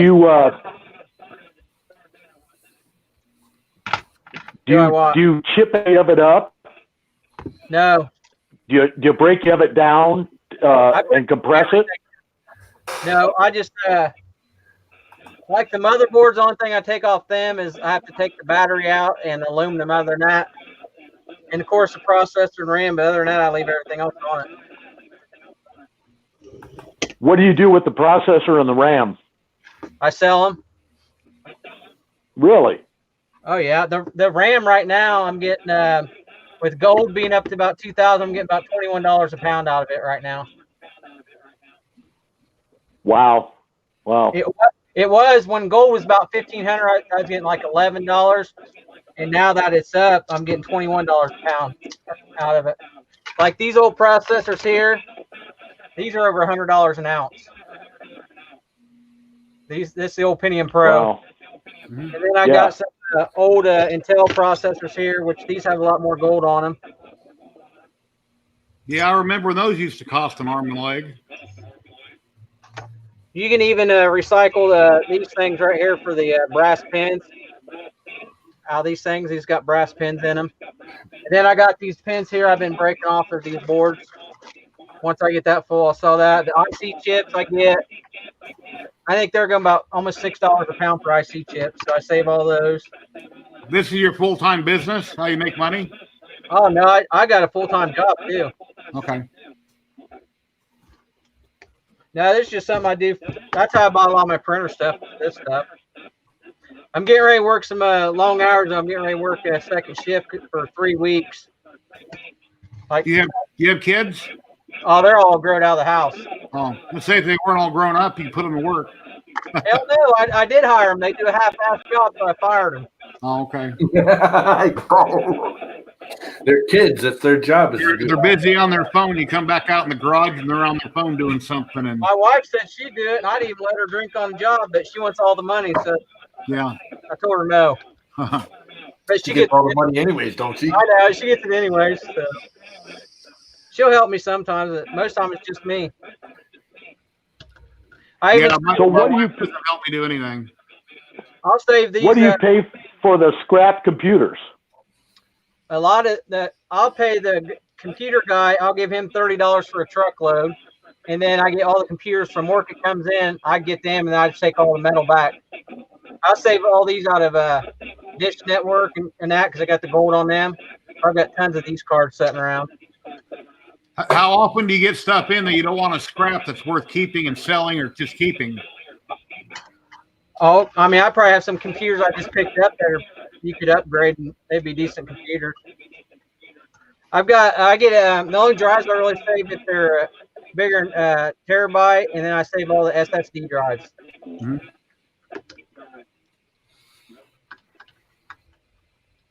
I mean, wow. I got time in it, but I enjoy doing it. I do. That's kind of how I got into 3D printing, is doing this and watching videos. Yeah, on YouTube you can learn almost anything. Somebody's done it. I think I got. You ever come across some great video boards? Like, what do you mean video boards? Ever come across any great video boards? Like some Radeon X's or ATIs or any of the... I find stuff like that. Like right here's here's a SATA card that you hook up more SATA drives to. I'll save stuff like this, or a USB card. Sometimes I'll save. But I get so many I don't save. You ever get SCSI? Oh you yeah. Ever get any old SCSI? SCSI. SCSI was awesome. I think I got an old SCSI. I love SCSI. Oh really? Yeah, I get those in. I love SCSI. I still use SCSI. The old Firewires were good too. I got some of those too. They faded Firewire right out, but it was pretty good and pretty fast for what it was. USB freaking 3 is faster now. It said USB was like the slowest connection you could get. Now it's one of the fastest. I used to look at all the hard drives, see what I find on, but I got too many. I can't do it. I want to make a big old raid of like crappy old hard drives. Make it like super fast by using a buttload of old crappy hard drives. Just stacking so many of them together that it just ends up being fast because there's so many of them. Old Curmudgeon said he used to have 20 drive SCSI RAID cluster. Yeah.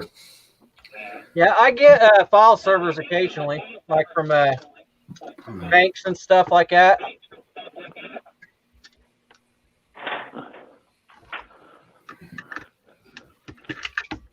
$32 gigs each.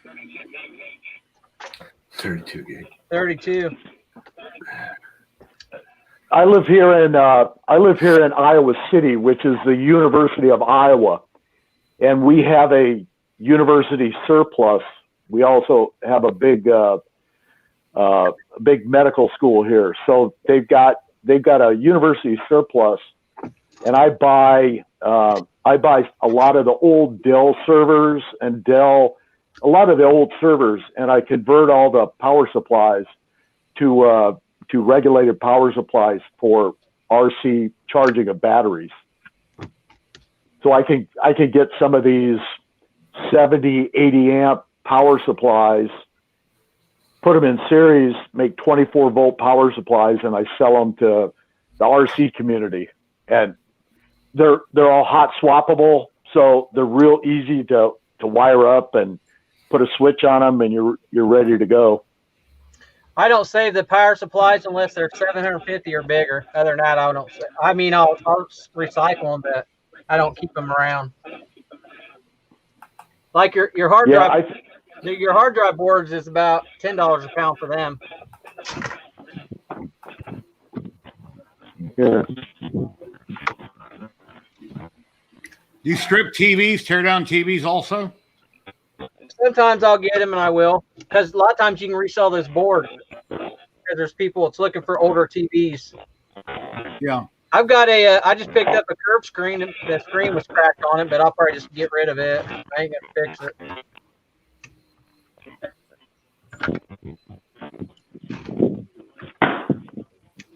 So, Llama, what do you got going on there when you're not talking about 3D printing? Do you have any other hobbies or things you like to do around your neighborhood? Not really. I used to mountain bike a lot before my legs went out. Yeah. Pretty much went away in the last couple of years because I get on the bike and it just hurts too much. Here we go. David Petzel has something to show. Looks like red a bomb. light. This is one of those server power supplies. Oh yeah, I get a lot of those. I sell these to guys in the RC community. I can usually get $70 for them set up. This one is 62 amps at 12 volts, and it's perfect for charging RC batteries. It's phenomenal, actually. And if you're into ham radio, perfect power supply, perfect regulated power supply for ham radio. How close are you guys together? Maybe you can hook up. And He's in Iowa. I'm in Indiana. We're away. Where are you in Indiana? Dave, no way. Kokomo. I'm an hour from a. Oh, you told me that. Yeah. You told me that. I used to live in Indianapolis for years and years on the west side. Yeah, I don't go to Indy too much anymore. It's starting to get bad. Yig is beyond repair. Oh, it's not that bad. Yeah, David Halgin's wondering what's up on the latest on the egg, Tom. Yeah, I was just saying the egg. I was saying it earlier. It's done. They can't. It's not worth repairing. They said. They offered me a refurb unit for like $250 or something plus shipping, and I don't have $250. And here's an old power supply come out of a computer. That's a nice power supply. Yeah, that's a big one. How many amps? 1 million.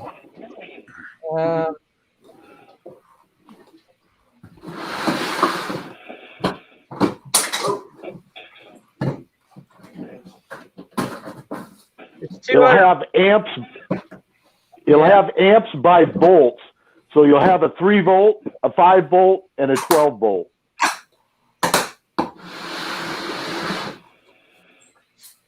Well, it's up to 200 volts. It says 50 to 60 hertz. That's the input. I can give you the model number. You can look it up. Yeah. The model number is SMP-332AB. And what brand is it? IBM. SMP 332 AB. AB.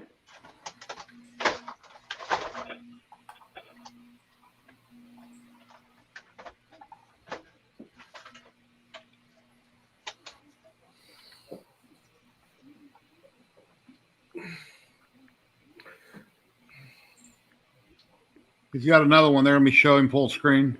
This is another older one too. These come out of some old machines that I picked up.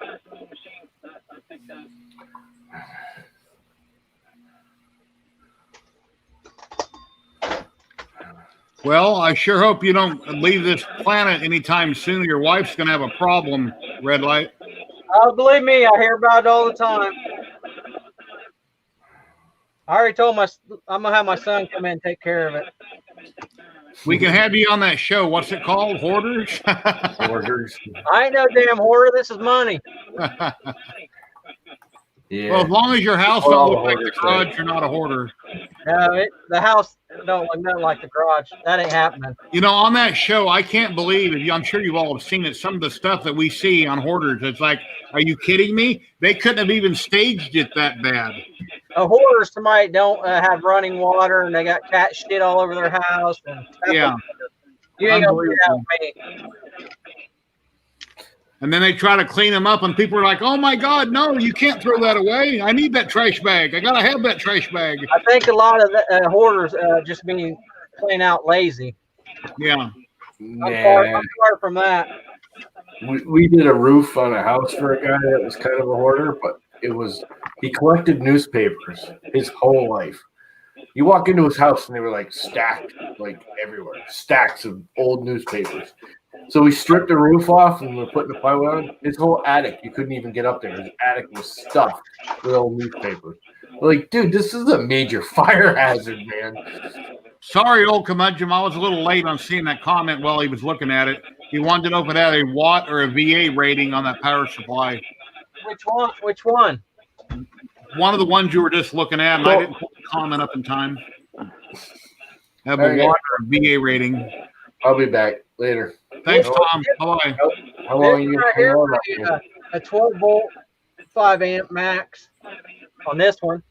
No, yeah, I've got it up. It's only about nine. It's only about nine and a half volts, nine and a half amps at 12 volts plus.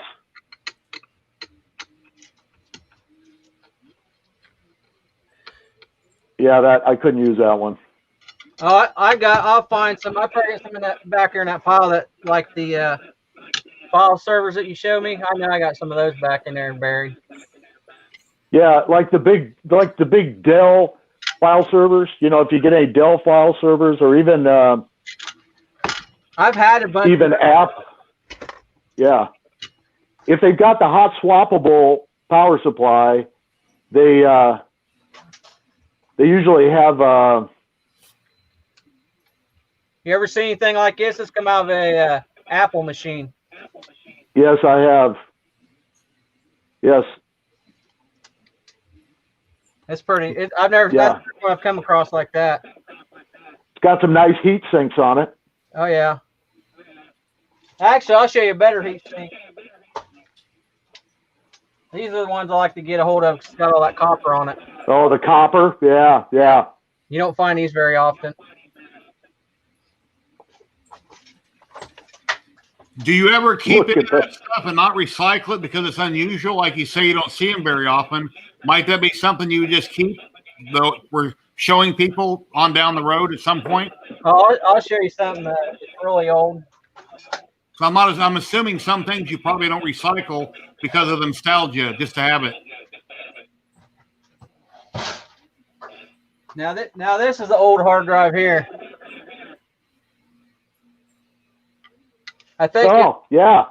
This is a Seagate. Seagate. Yep. Back from the 90s. That's an old. Yeah. This probably early 80s. Two bay. 2U. Yeah, I've got like 3 or 4 of these I found in a computer. I gave one of them to Tim because it's the year he was born.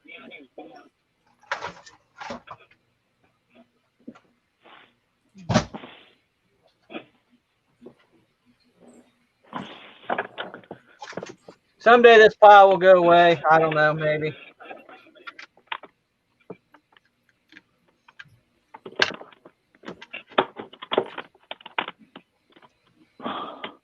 We got a question from Facebook here. If anybody can help me answer it, I don't have an answer.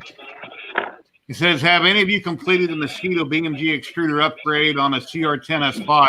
Want to use silicon heater for the bed, also in trying to decide which power supply to use? I do not have an answer. I've got a Mosquito hot end. I just ain't done nothing with it. Anybody watching in chat, if you'd like to jump in and comment on that, I'd appreciate it. The heater for the bed, what do you want to use? I mean, let me see if I.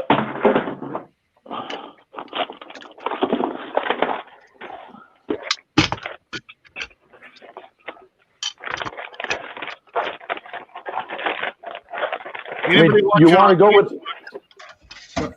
Go ahead. You want to do an AC bed? Is that like a Kinovo or?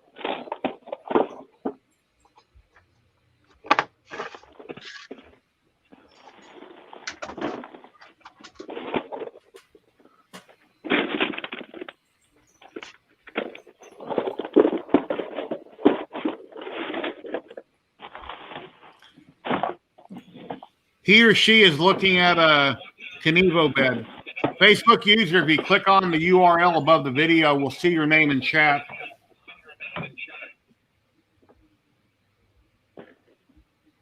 Yeah, any of the Kinovo beds, they're you have to wire them to mains. They're an AC heater bed, but you could. Tim Hoogland has all the relays and stuff for those. You have to kind of wire them separately because they run off your mains. Yeah, my Hypercube is set up like that. I got a relay from ZYLTECH, which was a Chinese knockoff and known to have issues. So I got rid of it, and I got one from Tim. Tim sent me out one for my Hypercube for running my bed on 110, separate power supply. Yes. Yes. And that's really, I used to have videos of that, but I don't have them anymore. I'm sorry.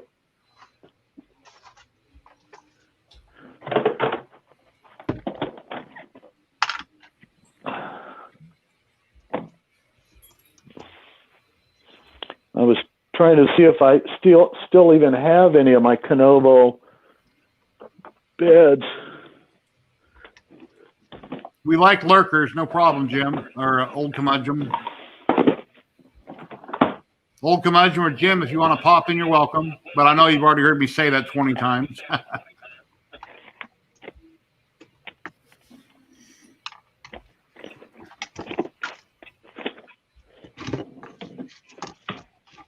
I'll put the link back down in case anybody wants to pop in and hang out.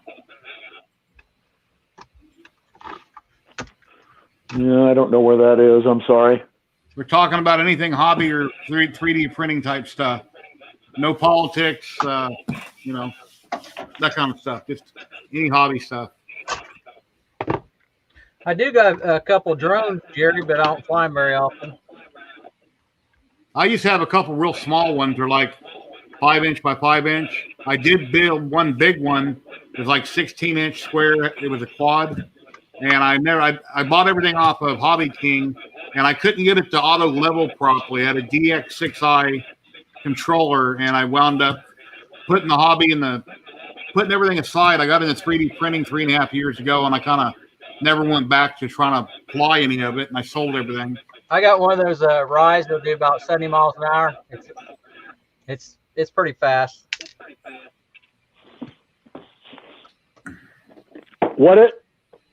What brand is it?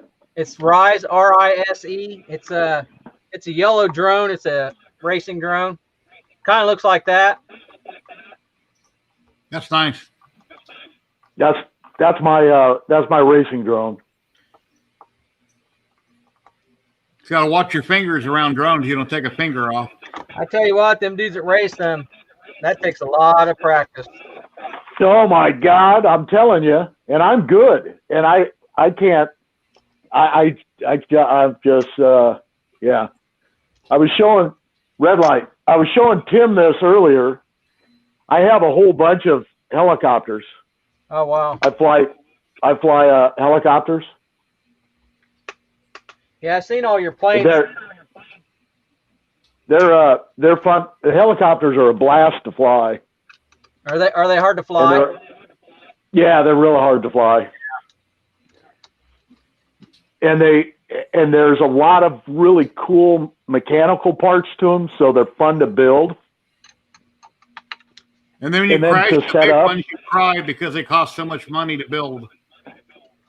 No, they don't. I bought, I still have probably 15 of them like that, the one I just showed you. And I bet you, because I've bought and sold so many of them, I probably don't have any money in any of the helicopters I have now, because I can take parts and build one and then sell it for $200 and have enough parts to build a second one. I buy, they're so difficult to fly and people crash them. And then what happens is they've got a crashed helicopter, and what's it worth? Well, to them, it's worth $20, $10. So I buy all the $10 broken helicopters I could find, and then just combine the parts and build new helicopters. Yeah. So I probably built, probably 50 helicopters. And I still, like I say, I probably have 15 of them. I've been trying to sell them, and I even got down cheap, like $80 for a 450. That's incredibly cheap. And, I'd sell them at swap meets and that type of thing. I'd go to swap meets, and that's, and, a guy would come up and he'd say, well, I'll take that for $80. Will you give me $10 for this broken one? It's like, sure. Take $10 off. And at your house? No, I haven't, and I probably should. My daughter, it's funny you bring up hoarders. My daughter said that I'm a hoarder. Says, Dad, you're just a big hoarder. And it's like, I got a lot of hobbies, I hear the same thing from my wife all the time. I collect sports cars too. I think I got probably a couple 100,000 sports cars. Oh, really? Yeah, I collect baseball. I collect all sports cards. I got stuff that's never been opened, and I just bought. Right now, I'm a penny sleeve every single card I ever owned. But the sleeves are getting expensive. A case of 10,000 right now, the cheapest I found is about $75. And in wintertime, that's what I do. I'll sit inside and just sleeve cards while I'm watching TV or something. Here's a question for you, David, off Facebook. Do you 3D print the shells for your helicopters? No, but I do 3D print some of the parts, like the landing gear. I'll 3D print that out of PETG. I'll do, but the shells, no, because the shells are like ultra. See if I can get one off here. These shells are made out of fiberglass. So that's what it looks like. That's where the battery goes. And this shell is just super, super thin fiberglass. And it's just lighter than heck. But you just probably incredibly light. You probably could design them in 3D. The problem with that is, and it's the same thing I found out with when I printed 3D planes. Anything that you print 3D doesn't play good with the sun. So everything, when you're out in the sun, everything has a tendency, even PETG is too heavy. PLA is okay in single layer, but I took my jet and set it outside, and the jet wing just sagged in the sun. Mm-hmm. So, there's just not a happy medium for weight and UV strength, the UV characteristics of the filament. Jim Seller said you need to print it in polycarbonate, which I'm not familiar with the filament. I have printed some polycarbonate, and I really like that. But polycarbonate, there again, polycarbonate doesn't play well in really thin layers. This person says they're in Ireland, they don't print much. or they don't have much sun. And I'm sorry I can't pronounce Well, their name, so I'll say it. There you go. There you go.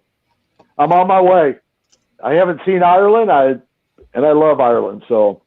Hey, I seen you into guns. Have you ever checked out the guy on YouTube? He's called Dragon Mans. He's got one of the world's largest military museums out in Colorado. I have. That dude is awesome. Yeah. Yeah. He's got his shooting range is unreal. He's got out there. It's like over 40,000 acres, I think. Wow. Do you ever watch any of the Hickok 45 videos? He's out of Tennessee. He's got a huge range down there, and he does videos every week. He's shooting new guns, got a huge range set up, and he does reviews on new guns. He shoots old guns. That Dragon Man, he's actually built his own. He's got his machine gun license, so he sells machine guns too. I'll be darned. Yeah. Check his museum. He's got just about everything. He's got Iraq. He's got all kinds of military stuff. I forget how many Jeeps. He has every single Jeep ever made, but like 3 of them from the military. Wow. Yeah, there's a place in Kentucky. They have a machine gun range every year. They have a big old rally down there. I've got a real good friend that goes to that every year. That lives up here. Yeah, he's tried to talk me into going down there, and I should go because you would like it. He sends me back. I know he sends me back. He sends me back videos, and they're just a hoot. Well, you know how Kentucky people are, so. Well, the thing is, he does the shoot, and then he makes like a week of it, and he goes down to I want to say Texas or somewhere down south, and he'll hunt hogs for a week.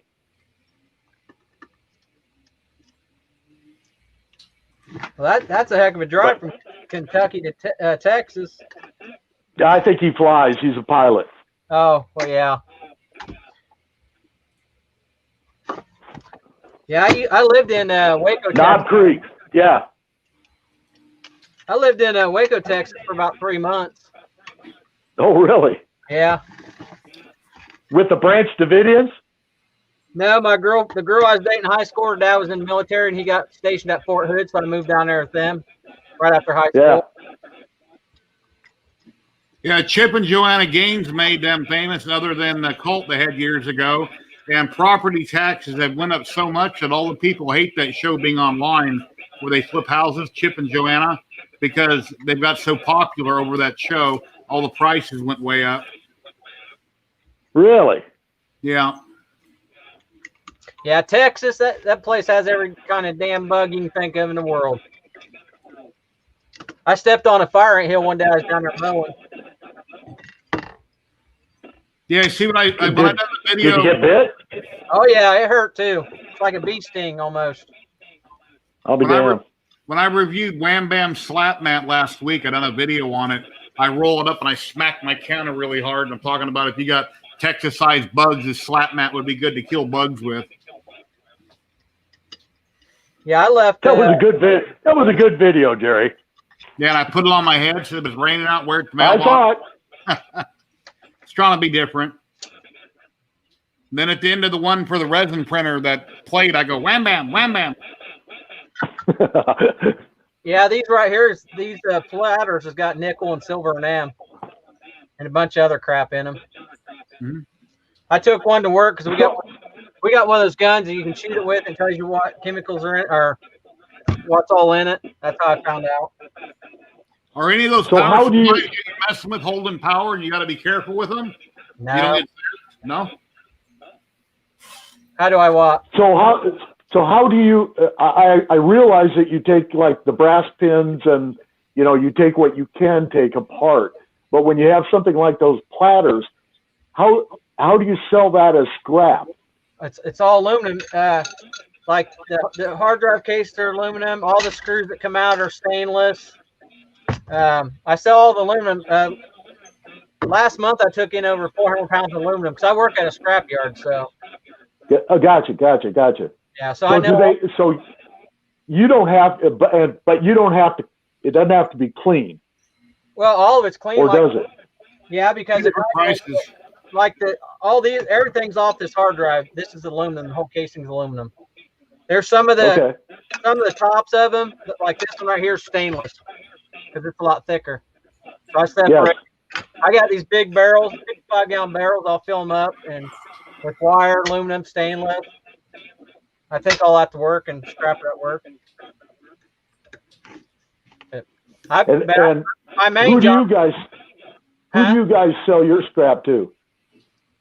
Well, we don't. You sell it to China? No, we got our own steel mill. So we melt. Really? Yeah, we're building they're building a brand new one out in Corpus Christi, Texas right now. And it's steel mill, and they bought a scrap yard down in Mexico. So they're going to start supplying steel down to Mexico. They got their own steel mills. They got their own aluminum outfit, so they melt their own aluminum and ingots. Yeah, it's a pretty big company. Oh, neat. I've been there about 15 years. I've been running crane for about 14. So I said on my ass, I'll watch these guys on YouTube or listen to them on YouTube when I'm in my crane all day. Occasionally I'll come. Does the crane have a big magnet on it or claw? Well, my new crane I just got's got a magnet, but the one before I had a magnet and a claw both. So how does the magnet work? How do you de-energize if you drop stuff? Just a button on and off. And what does it do to the magnet to make it release? Just hit a button and it'll drop. I know, but how does it make the magnet not work to drop it? What do you mean not work? It's electromagnet. So it takes power. So it takes power from it. Okay. No, it's not magnetized. Okay. No, probably the first year I worked there, I had one that had a generator on the back. It was a small crane. So you had to shut the generator off, and my cable wasn't. I thought the generator wasn't. I went to hit that cable with my cutters to repair it, and it ripped it out of my hand and arced the cutters to the cable and everything. After that, I shut that damn thing all the way down now. If I'd been staying in water, I probably wouldn't be here today. I was assuming it was magnetized at all time, and somehow you de-energized it and dropped it, but I guess I understand. Yeah. Just like the new one I got, there's no steering wheel. It's just all joystick. You just hit a little button back and forth to steer it. That's the way the new loader is too. We got a new loader this year. It's all done with wrist control. There's no steering wheel at all. That took a few to get used to. But you run one, you can run them all. You just got to figure out what control does what. I can pretty much run everything, even the rail buggy. When we load up rail cars, I can hook it up, pull the cars down the track. Hello, Facebook user. If you click the URL above the video on Facebook, we'll be able to see your name, what your name is. Here's an old SCSI drive. Oh yeah. Oh, crazy. It's an IBM. It's IBM? Yeah, it's an IBM. I take these little yellow things off of them too, because there's I forget what it's called, titanium or something. It's a weird, but there's some pressure. What is it? Is that the Terminator? No, they're these little things I pull. I don't pull them off a whole lot, but this bag's full of these little yellow things. Are on the motherboards and Element Frenzy. Hello. Hard drives and stuff. It's basically a precious metal. Really? Yeah. I've been doing some research. So I'm thinking I can make a lot more money what I'm making if I start. Like I think these right here are considered IC chips. So if I start taking all them off, I can throw them in there. But it's just stuff I've got on the internet and read on. If anybody would like to jump in and hang out, I just put a link in there. If you'd like to jump in and hang out with us, you're welcome to. Talking about anything hobby related, no politics. Politics ain't nothing but a joke anymore. Yep. It is. There ain't nothing we can do about it. So, it's pretty sad that all the people in the United States, and that's the two we get to choose from. Come on now. I feel like Johnny number 5 is going to pop out in the background or something. It's about to transform out of that pile. Yep. No, one day I told my wife we're gonna come to Iowa so we can go to your restaurant. I showed her the little video, so we're gonna come out that way maybe next year. Well, hopefully we're still around. Jesus, our sales are so far down because of this COVID. It's just stupid. At your scrapyard, has anybody went and welded up a big robot just to sit there for the hell of it out of parts? No, but we got a guy who could probably do that. He's making a big old roof right now from scrap. He's a jack of all trades. Yeah. No, but they don't really sell nothing to the public, but there's a few scrap yards that do. Yeah. Because they got they don't like doing it because of liability. They got a bigger price tag. If somebody gets hurt, they're going to sue them because they got, millions of dollars. I think last year we profited over $100,000. So our red light. So our scrapyard here, we got a big one right here in town. It's been around Peterson Metals. I never heard of that one. And I sell them scrap from the restaurant because I've got a lot of stainless and I got a lot of aluminum and that type of stuff. So I was taking one of our coolers over there, and they want everything clean, so I got to take the compressor off of it. What's that? The compressor and those coolers have a lot of insulation in them usually. Yeah. So I got to clean everything up.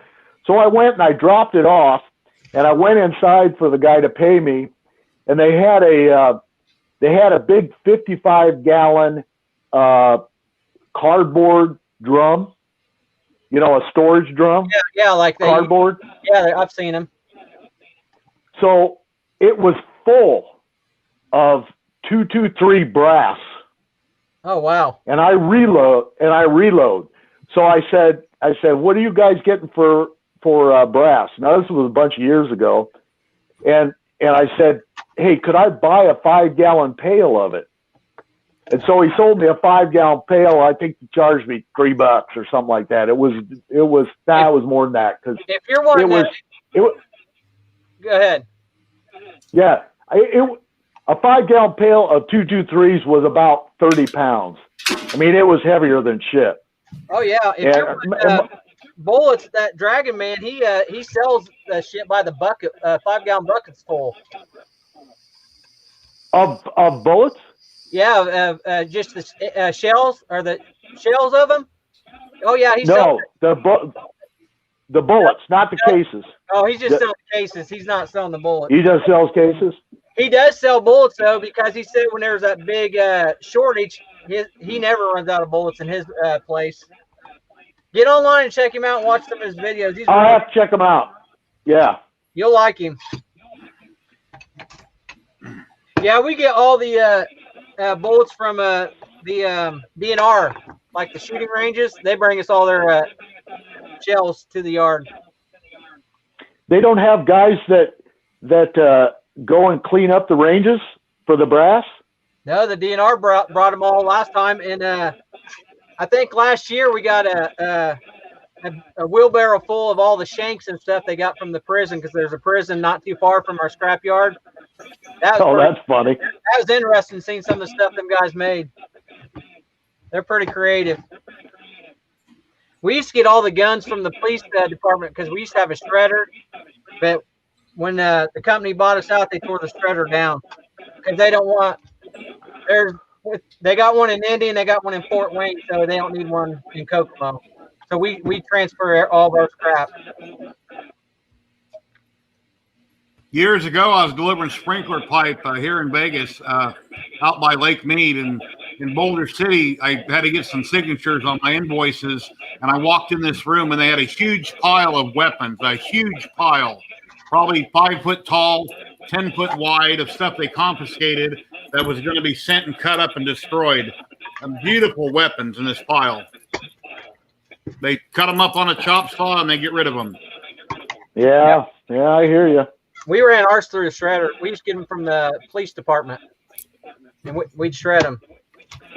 They don't like to do ammo a lot because occasionally they'll get live rounds, and then when live round, yeah, it can be so they're kind of iffy about doing that. They won't buy them from just anybody unless they know they're empty shells. David, Jesse, Go ahead. Jesse, that crane does work. We don't use it though, but it does work. And it's the one is a 30-ton crane, I think. Is it a cable crane or hydraulic? It's chain. It's like built back at in the 20s, and it's got a chain for raising and lowering it, and then it's got a chain that sends it back and forth on the gantry. It's a chain fall, basically. You do it by hand? It's all by hand. Yeah, chain fall. Yeah, I never got to run any of the cable cranes. They's all gone when I started there, but everything's hydraulic now. Well, we get what we had was people would try to move it because you can actually reach it from our upper area in our lounge. And I saw a guy moving it, and it's like, are you shitting me? Because it'll start taking down all the infrastructure inside the building, you know? And so I had to put some steel loops on it to keep people from actually operating it. We've got a big rock quarry not far from us, and they have the huge loaders and huge, you know, everything, loaders, dump trucks, the whole bit. And when the restaurant was converted, when it was converted from the power plant, the rock quarry came in and wanted to buy those cranes to put in their shop and use them because they've got the dump trucks with the 20-foot tires on them. You know, they're just monstrous, and they never sold them to the guys. And they're really cool in the building. I mean, that used to, you know, that was a power plant, so it ran everything. Like these right here, I'll recycle these as copper bearing. It comes out of the hard drives. Here's a picture of David's restaurant here. Anybody watching?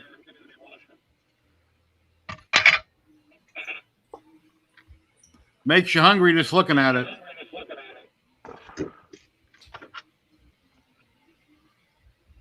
That 3D printing newbie, I'm in Kokomo, Indiana.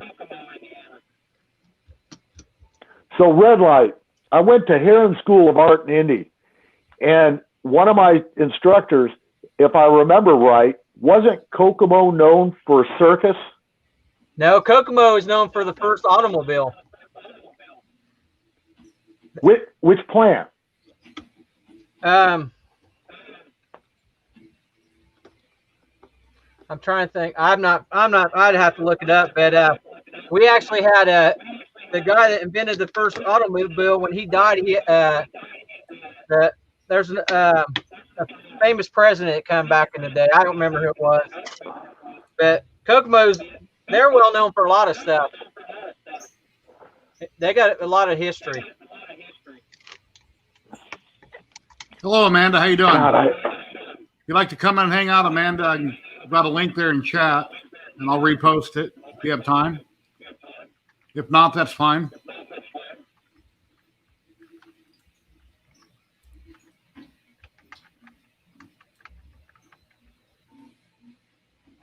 I'm looking it up now. Haynes Apperson. Hayes Apperson. Yep. Really? Yep. It was built in 1893. He's the first built the first automobile. No, that's crazy. And then they got a cow at the Highland Park. It's called Big Ben. It's like one of the world's largest steers.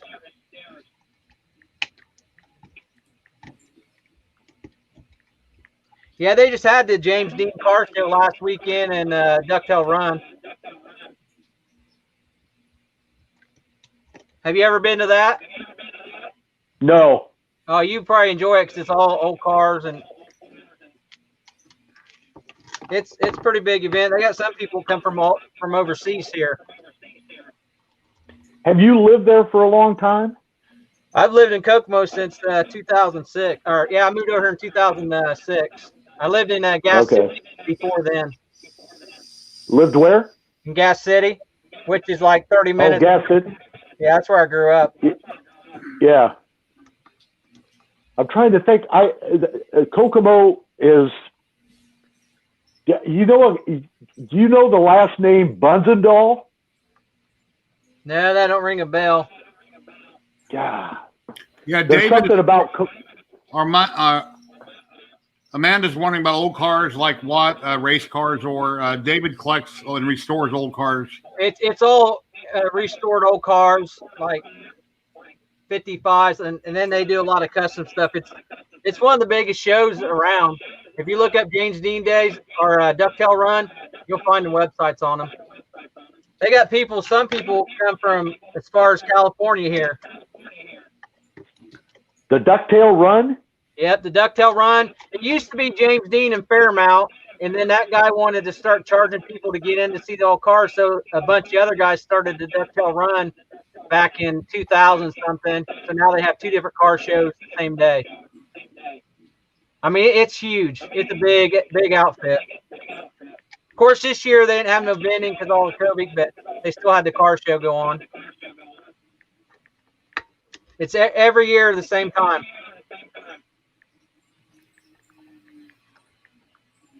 Oh, I'm sure you'll see some 34 Fords there if you go.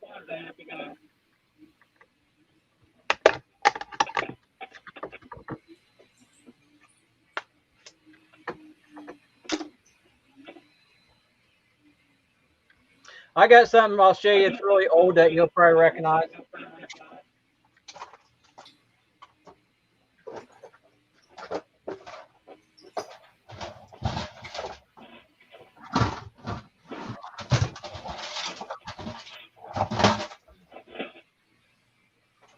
You remember seeing any of these where you can put your monitor on here and hook everything else up to it? Yeah.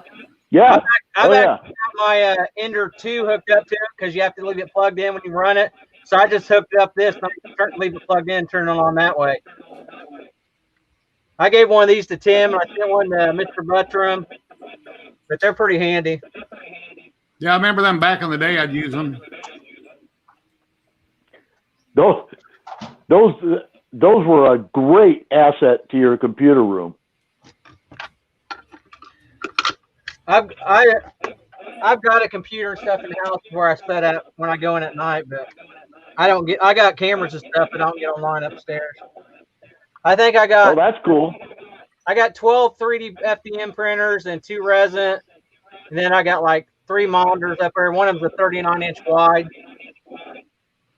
And then I got one 37-inch curve just for my camera system, so I can watch the cameras if I'm up there working.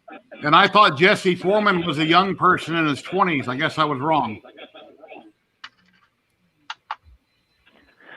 What kind of cars do you restore, Jesse?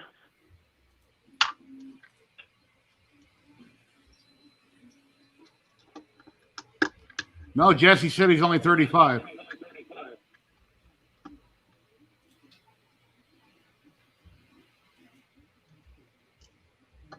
I've restored probably 20 old Corvettes and a couple of old Camaros. Occasionally, we'll get really old cars that come in the yard, which is sad because they could scrap them out and make more money off of it. I hear you.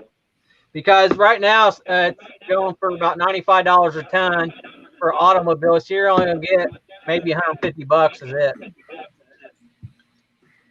Hudson's a nice that'd have been cool. Yeah, the best deal of my life I mentioned when you're on my live stream. My neighbor across the street sold me a 1970 Porsche 911 that somebody had put a sunroof in it, and it was a real janky. It wasn't done professionally. And then his wife ended up passing away across the street. He lost the title to the Porsche, but he drove it home about 20 years ago, parked in the driveway. It rotted, basically, sitting there. The interior went to hell. It no longer ran. I bought it from him for $800, had a car cover on it. I was selling an old bicycle that my neighbor had given me, on Craigslist or something. A guy came out from downtown that owns a little antique store, and he bought the bike for like $30. He goes, "Hey, is that a Porsche 911 under the tarp?" It sure is. We started talking about it. 2 days later, I sold him the Porsche without a clear title and with that hole cut in the roof from that sunroof for $10,000. So I made a hell of a profit on the $800 car. I didn't want to sell it, but I couldn't pass up the offer. So, do you still have any of my car pics on your computer, Jerry? Let me look. I don't think so. Let me look.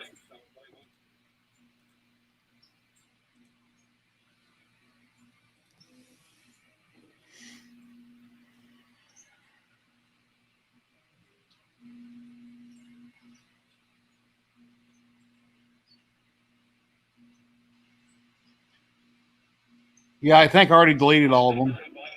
Did you? Okay.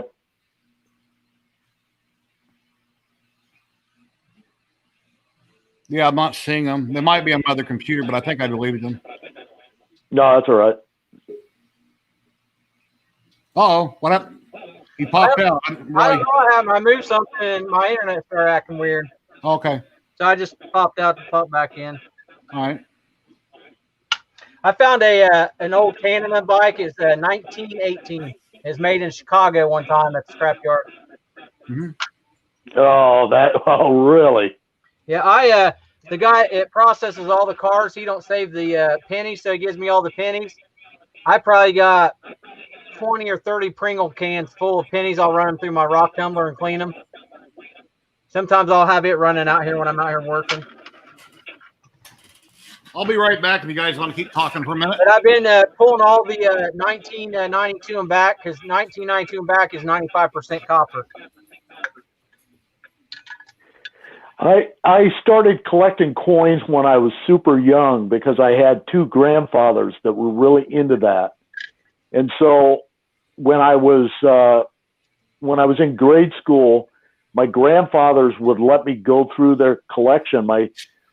They had the big 1 gallon glass jars full of like buffalo nickels and, steel pennies and, just really old coins, silver dollars. And so now I haven't collected for a long time, but I've got, complete sets. One of my grandfathers used to buy me proof sets every year from the year I was born. And I was born in 1957. So I've got, 2 proof sets of every year since 1957. And then I've got, 1858 Flying Eagle cent. I've got a bunch of, I've got a pretty big coin collection. Haven't pulled it out in years and years, but I love old coins. I don't have a whole lot of old coins. I've been collecting silver though. Silver, and I'll buy gold, but I'll buy it by the gram, like 5 grams here or 1/10 of an ounce. Because it's always good if you have to resell it. You always get your money. Yep. It's inflation proof. It's just like guns, Guns is a good investment. Oh my God. I've got a Sega 308 and I bought it probably 15 years ago, and then they banned all the Segas coming into the United States. And I saw on gun dealer, they're selling for $2,000 and $3,000 for that gun. I think I paid $300 for it. For an AK, Yeah. I used to work with a guy. He used to buy the SKSs by the cases and sell them. No kidding. Yeah. I've got an SKS. It's not a bad gun, actually. Yeah, I work with a guy. 7.6. He's got an AK-47. Yeah, those are nice. And he's the type when he goes berserk, you probably don't want to be around because he's out there a little bit. Well, I do a lot of reloading, so this right now is really hard to get ammunition, and the the price of stuff is pretty outrageous. I used to shoot USPSA, so I would load 9s and 45s, and I would shoot probably, I don't know, 500-600 rounds a week. You know, so it really paid to reload. Now you can't even buy 9s. You know, yeah, you can't buy any ammo. It's just like the coin shortage that they're trying to. I think they just want to everything go digital. That's what I think. But I did see U.S. Mint's going back in production next month. Oh, really? Yeah, and well, I've got a bunch of kids that work for me, and they're all into that Bitcoin. Oh yeah, I don't mess with that. Yeah, they're going to redo the Morgan dollar and the Peace dollar and the another one next year. They're going to bring them out in 2021. Too bad they won't be silver. Yeah, no kidding. Yeah, for a while, I was buying 1 or 2 Silver Eagles every week for a while. Really? Yeah, just stockpiling them. How long ago was that? Well, I'm still buying them to this day. I've been paying about $32 a piece for them. But silver's down to like 24 right now. But you're going to pay more for a Silver Eagle anyways. When I had a cousin that knew I was into coin collecting, and he was very ill. So when he passed away, he gave me all of his dad had given him a huge sack of Morgan silver dollars. And I got that sack when he passed away. And there were probably 500 silver dollars in it. You got some money there. And well, not just in silver, there were some incredible, Dates. Everything in there was in incredible shape. You never had them out. I found a safe somebody junked one day. It had a whole bunch of Seeding Liberty $50 in it. Really? Yeah, I took my magnet and I smashed it, and I seen it there, and I made sure nobody was looking. Climbed down my crane, moved my magnet, and grabbed all that and put it in my pocket. And one day we had some payphones come in. I took my magnet, smashed it, got over $200 in quarters out of them. 2 different payphones. Oh, Jesus. I'm going to back up through chat since I wasn't here, and I'll pop it all up on the screen. If we didn't already read it, or you guys didn't already read it. Yeah, you never know what you're going to find in the scrapyard. Any bodies? No, I haven't found any bodies yet. You could get rid of somebody, though, if you wanted to.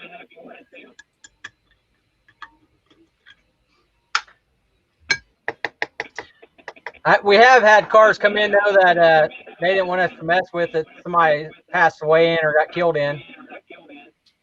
They pretty much just drain it. They just drain the fluids out of it, and then it goes right to the shredder. We used to get all of Delphi's promo cars in, like their Cadillacs and the BMWs and all that, when they do promos on them, Delphi Electronics. We used to get all them when they was done with them and shred them. Wow.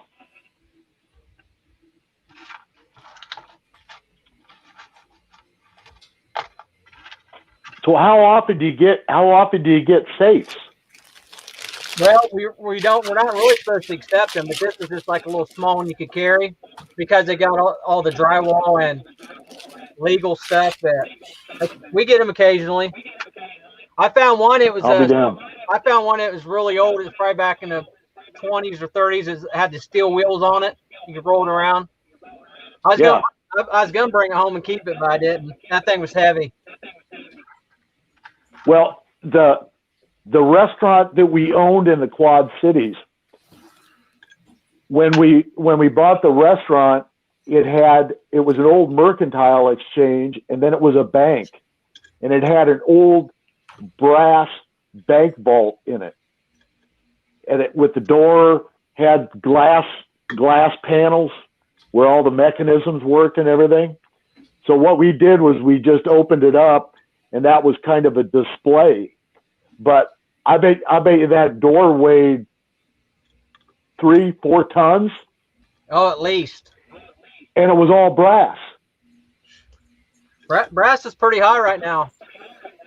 Is it? YouTube, I just tried to post the link to the stream, and it says YouTube rejected your comment. This is fairly common when sharing a link. It's all in red letters. I've never seen that before, ever. It's blocking me from sharing my own link. Is it because we're talking? Is it because we were talking about guns? I don't know. It was just my stream link. I don't know. There, now it posted that time. I don't know. Something weird. I don't think so. A lot of the copper wire I get out of like the old CTR monitors, I'm going to keep that and I'm going to melt it down and make copper bars and coins out of with it. Oh, yeah. Because it'll be easy to melt. Anybody want to come in and hang out, you're welcome to. And you're a scrapyard, so you take in, if somebody wants to come in with a box full of brass, you'll accept that. You'll pay them for that by the pound. Yeah. Yep. Brass, copper, stainless. There's all types of different aluminum, different stainless. Yeah. Oh, yeah. Yeah. But they want everything clean. Well, they got dirty brass. You got clean brass. You got red brass, yellow brass. It just varies. I mean. Gotcha. If you're going to get more money out of your clean, definitely. Yeah. Just like your aluminum, you'll have clean aluminum and you'll have dirty aluminum that may have steel attached to it. You're going to get a lot more out of it.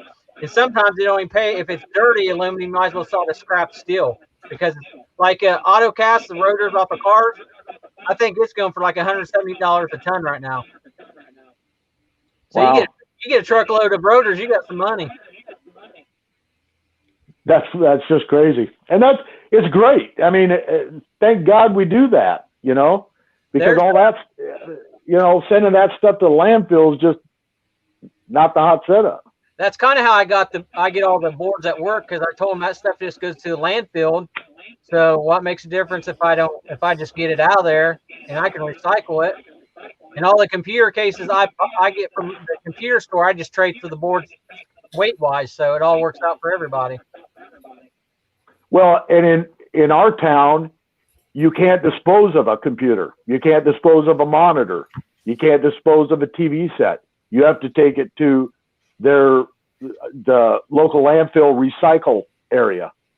And yeah, then they have. Actually, you pull it behind the apartment complex, you throw it in the green dumpster, and then a truck takes care of it for you. You don't want to do that. It goes to the landfill, especially TV. Like the old TVs, the old CTRs got lead in them. Yeah. So you definitely don't want to do that. You can recycle TVs here if you have a residence here in Howard County. You can pay $5 regardless of the size. You can take a 75-inch TV and only pay $5 to get rid of it, which is a good deal. Yeah. Now, on the same way. What's the CTR monitors? I'll give them to a junker here in town because I don't care what he does with it after that. So they're hard to get rid of. Because they got that lead. The CRTs? Yeah, they got lead and stuff in them. So have you ever got one that was energized? Oh no. Because I normally don't take. They'll hold their high voltage for incredible amount of time. That's why I was asking if they ever got shocked off anything, taking stuff apart all the time. No, I don't take the CTRs apart. I give them to a junker. Sometimes I will, but most of them I just give them away when I get them.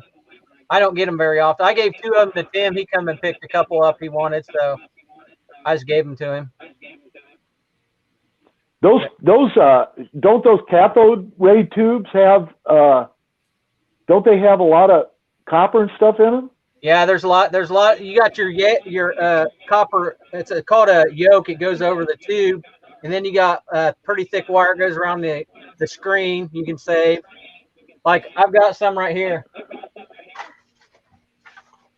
Like this is the wire that come off the around the screens, which I'll melt all this stuff down eventually. But that comes off of them. Do you make So you make more money smelting those and cleaning off all the crap off of it and having them as ingots? Well, I'm just going to do it as a because I think copper's going to go really high once they start making electric cars a lot more, copper and silver, because it's a good conductor. So I think the copper's going to skyrocket one day. So I'm just going to start making them. Yeah. It's a long-term thing. It ain't a short-term thing. And then if I die, my wife will have a lot of money.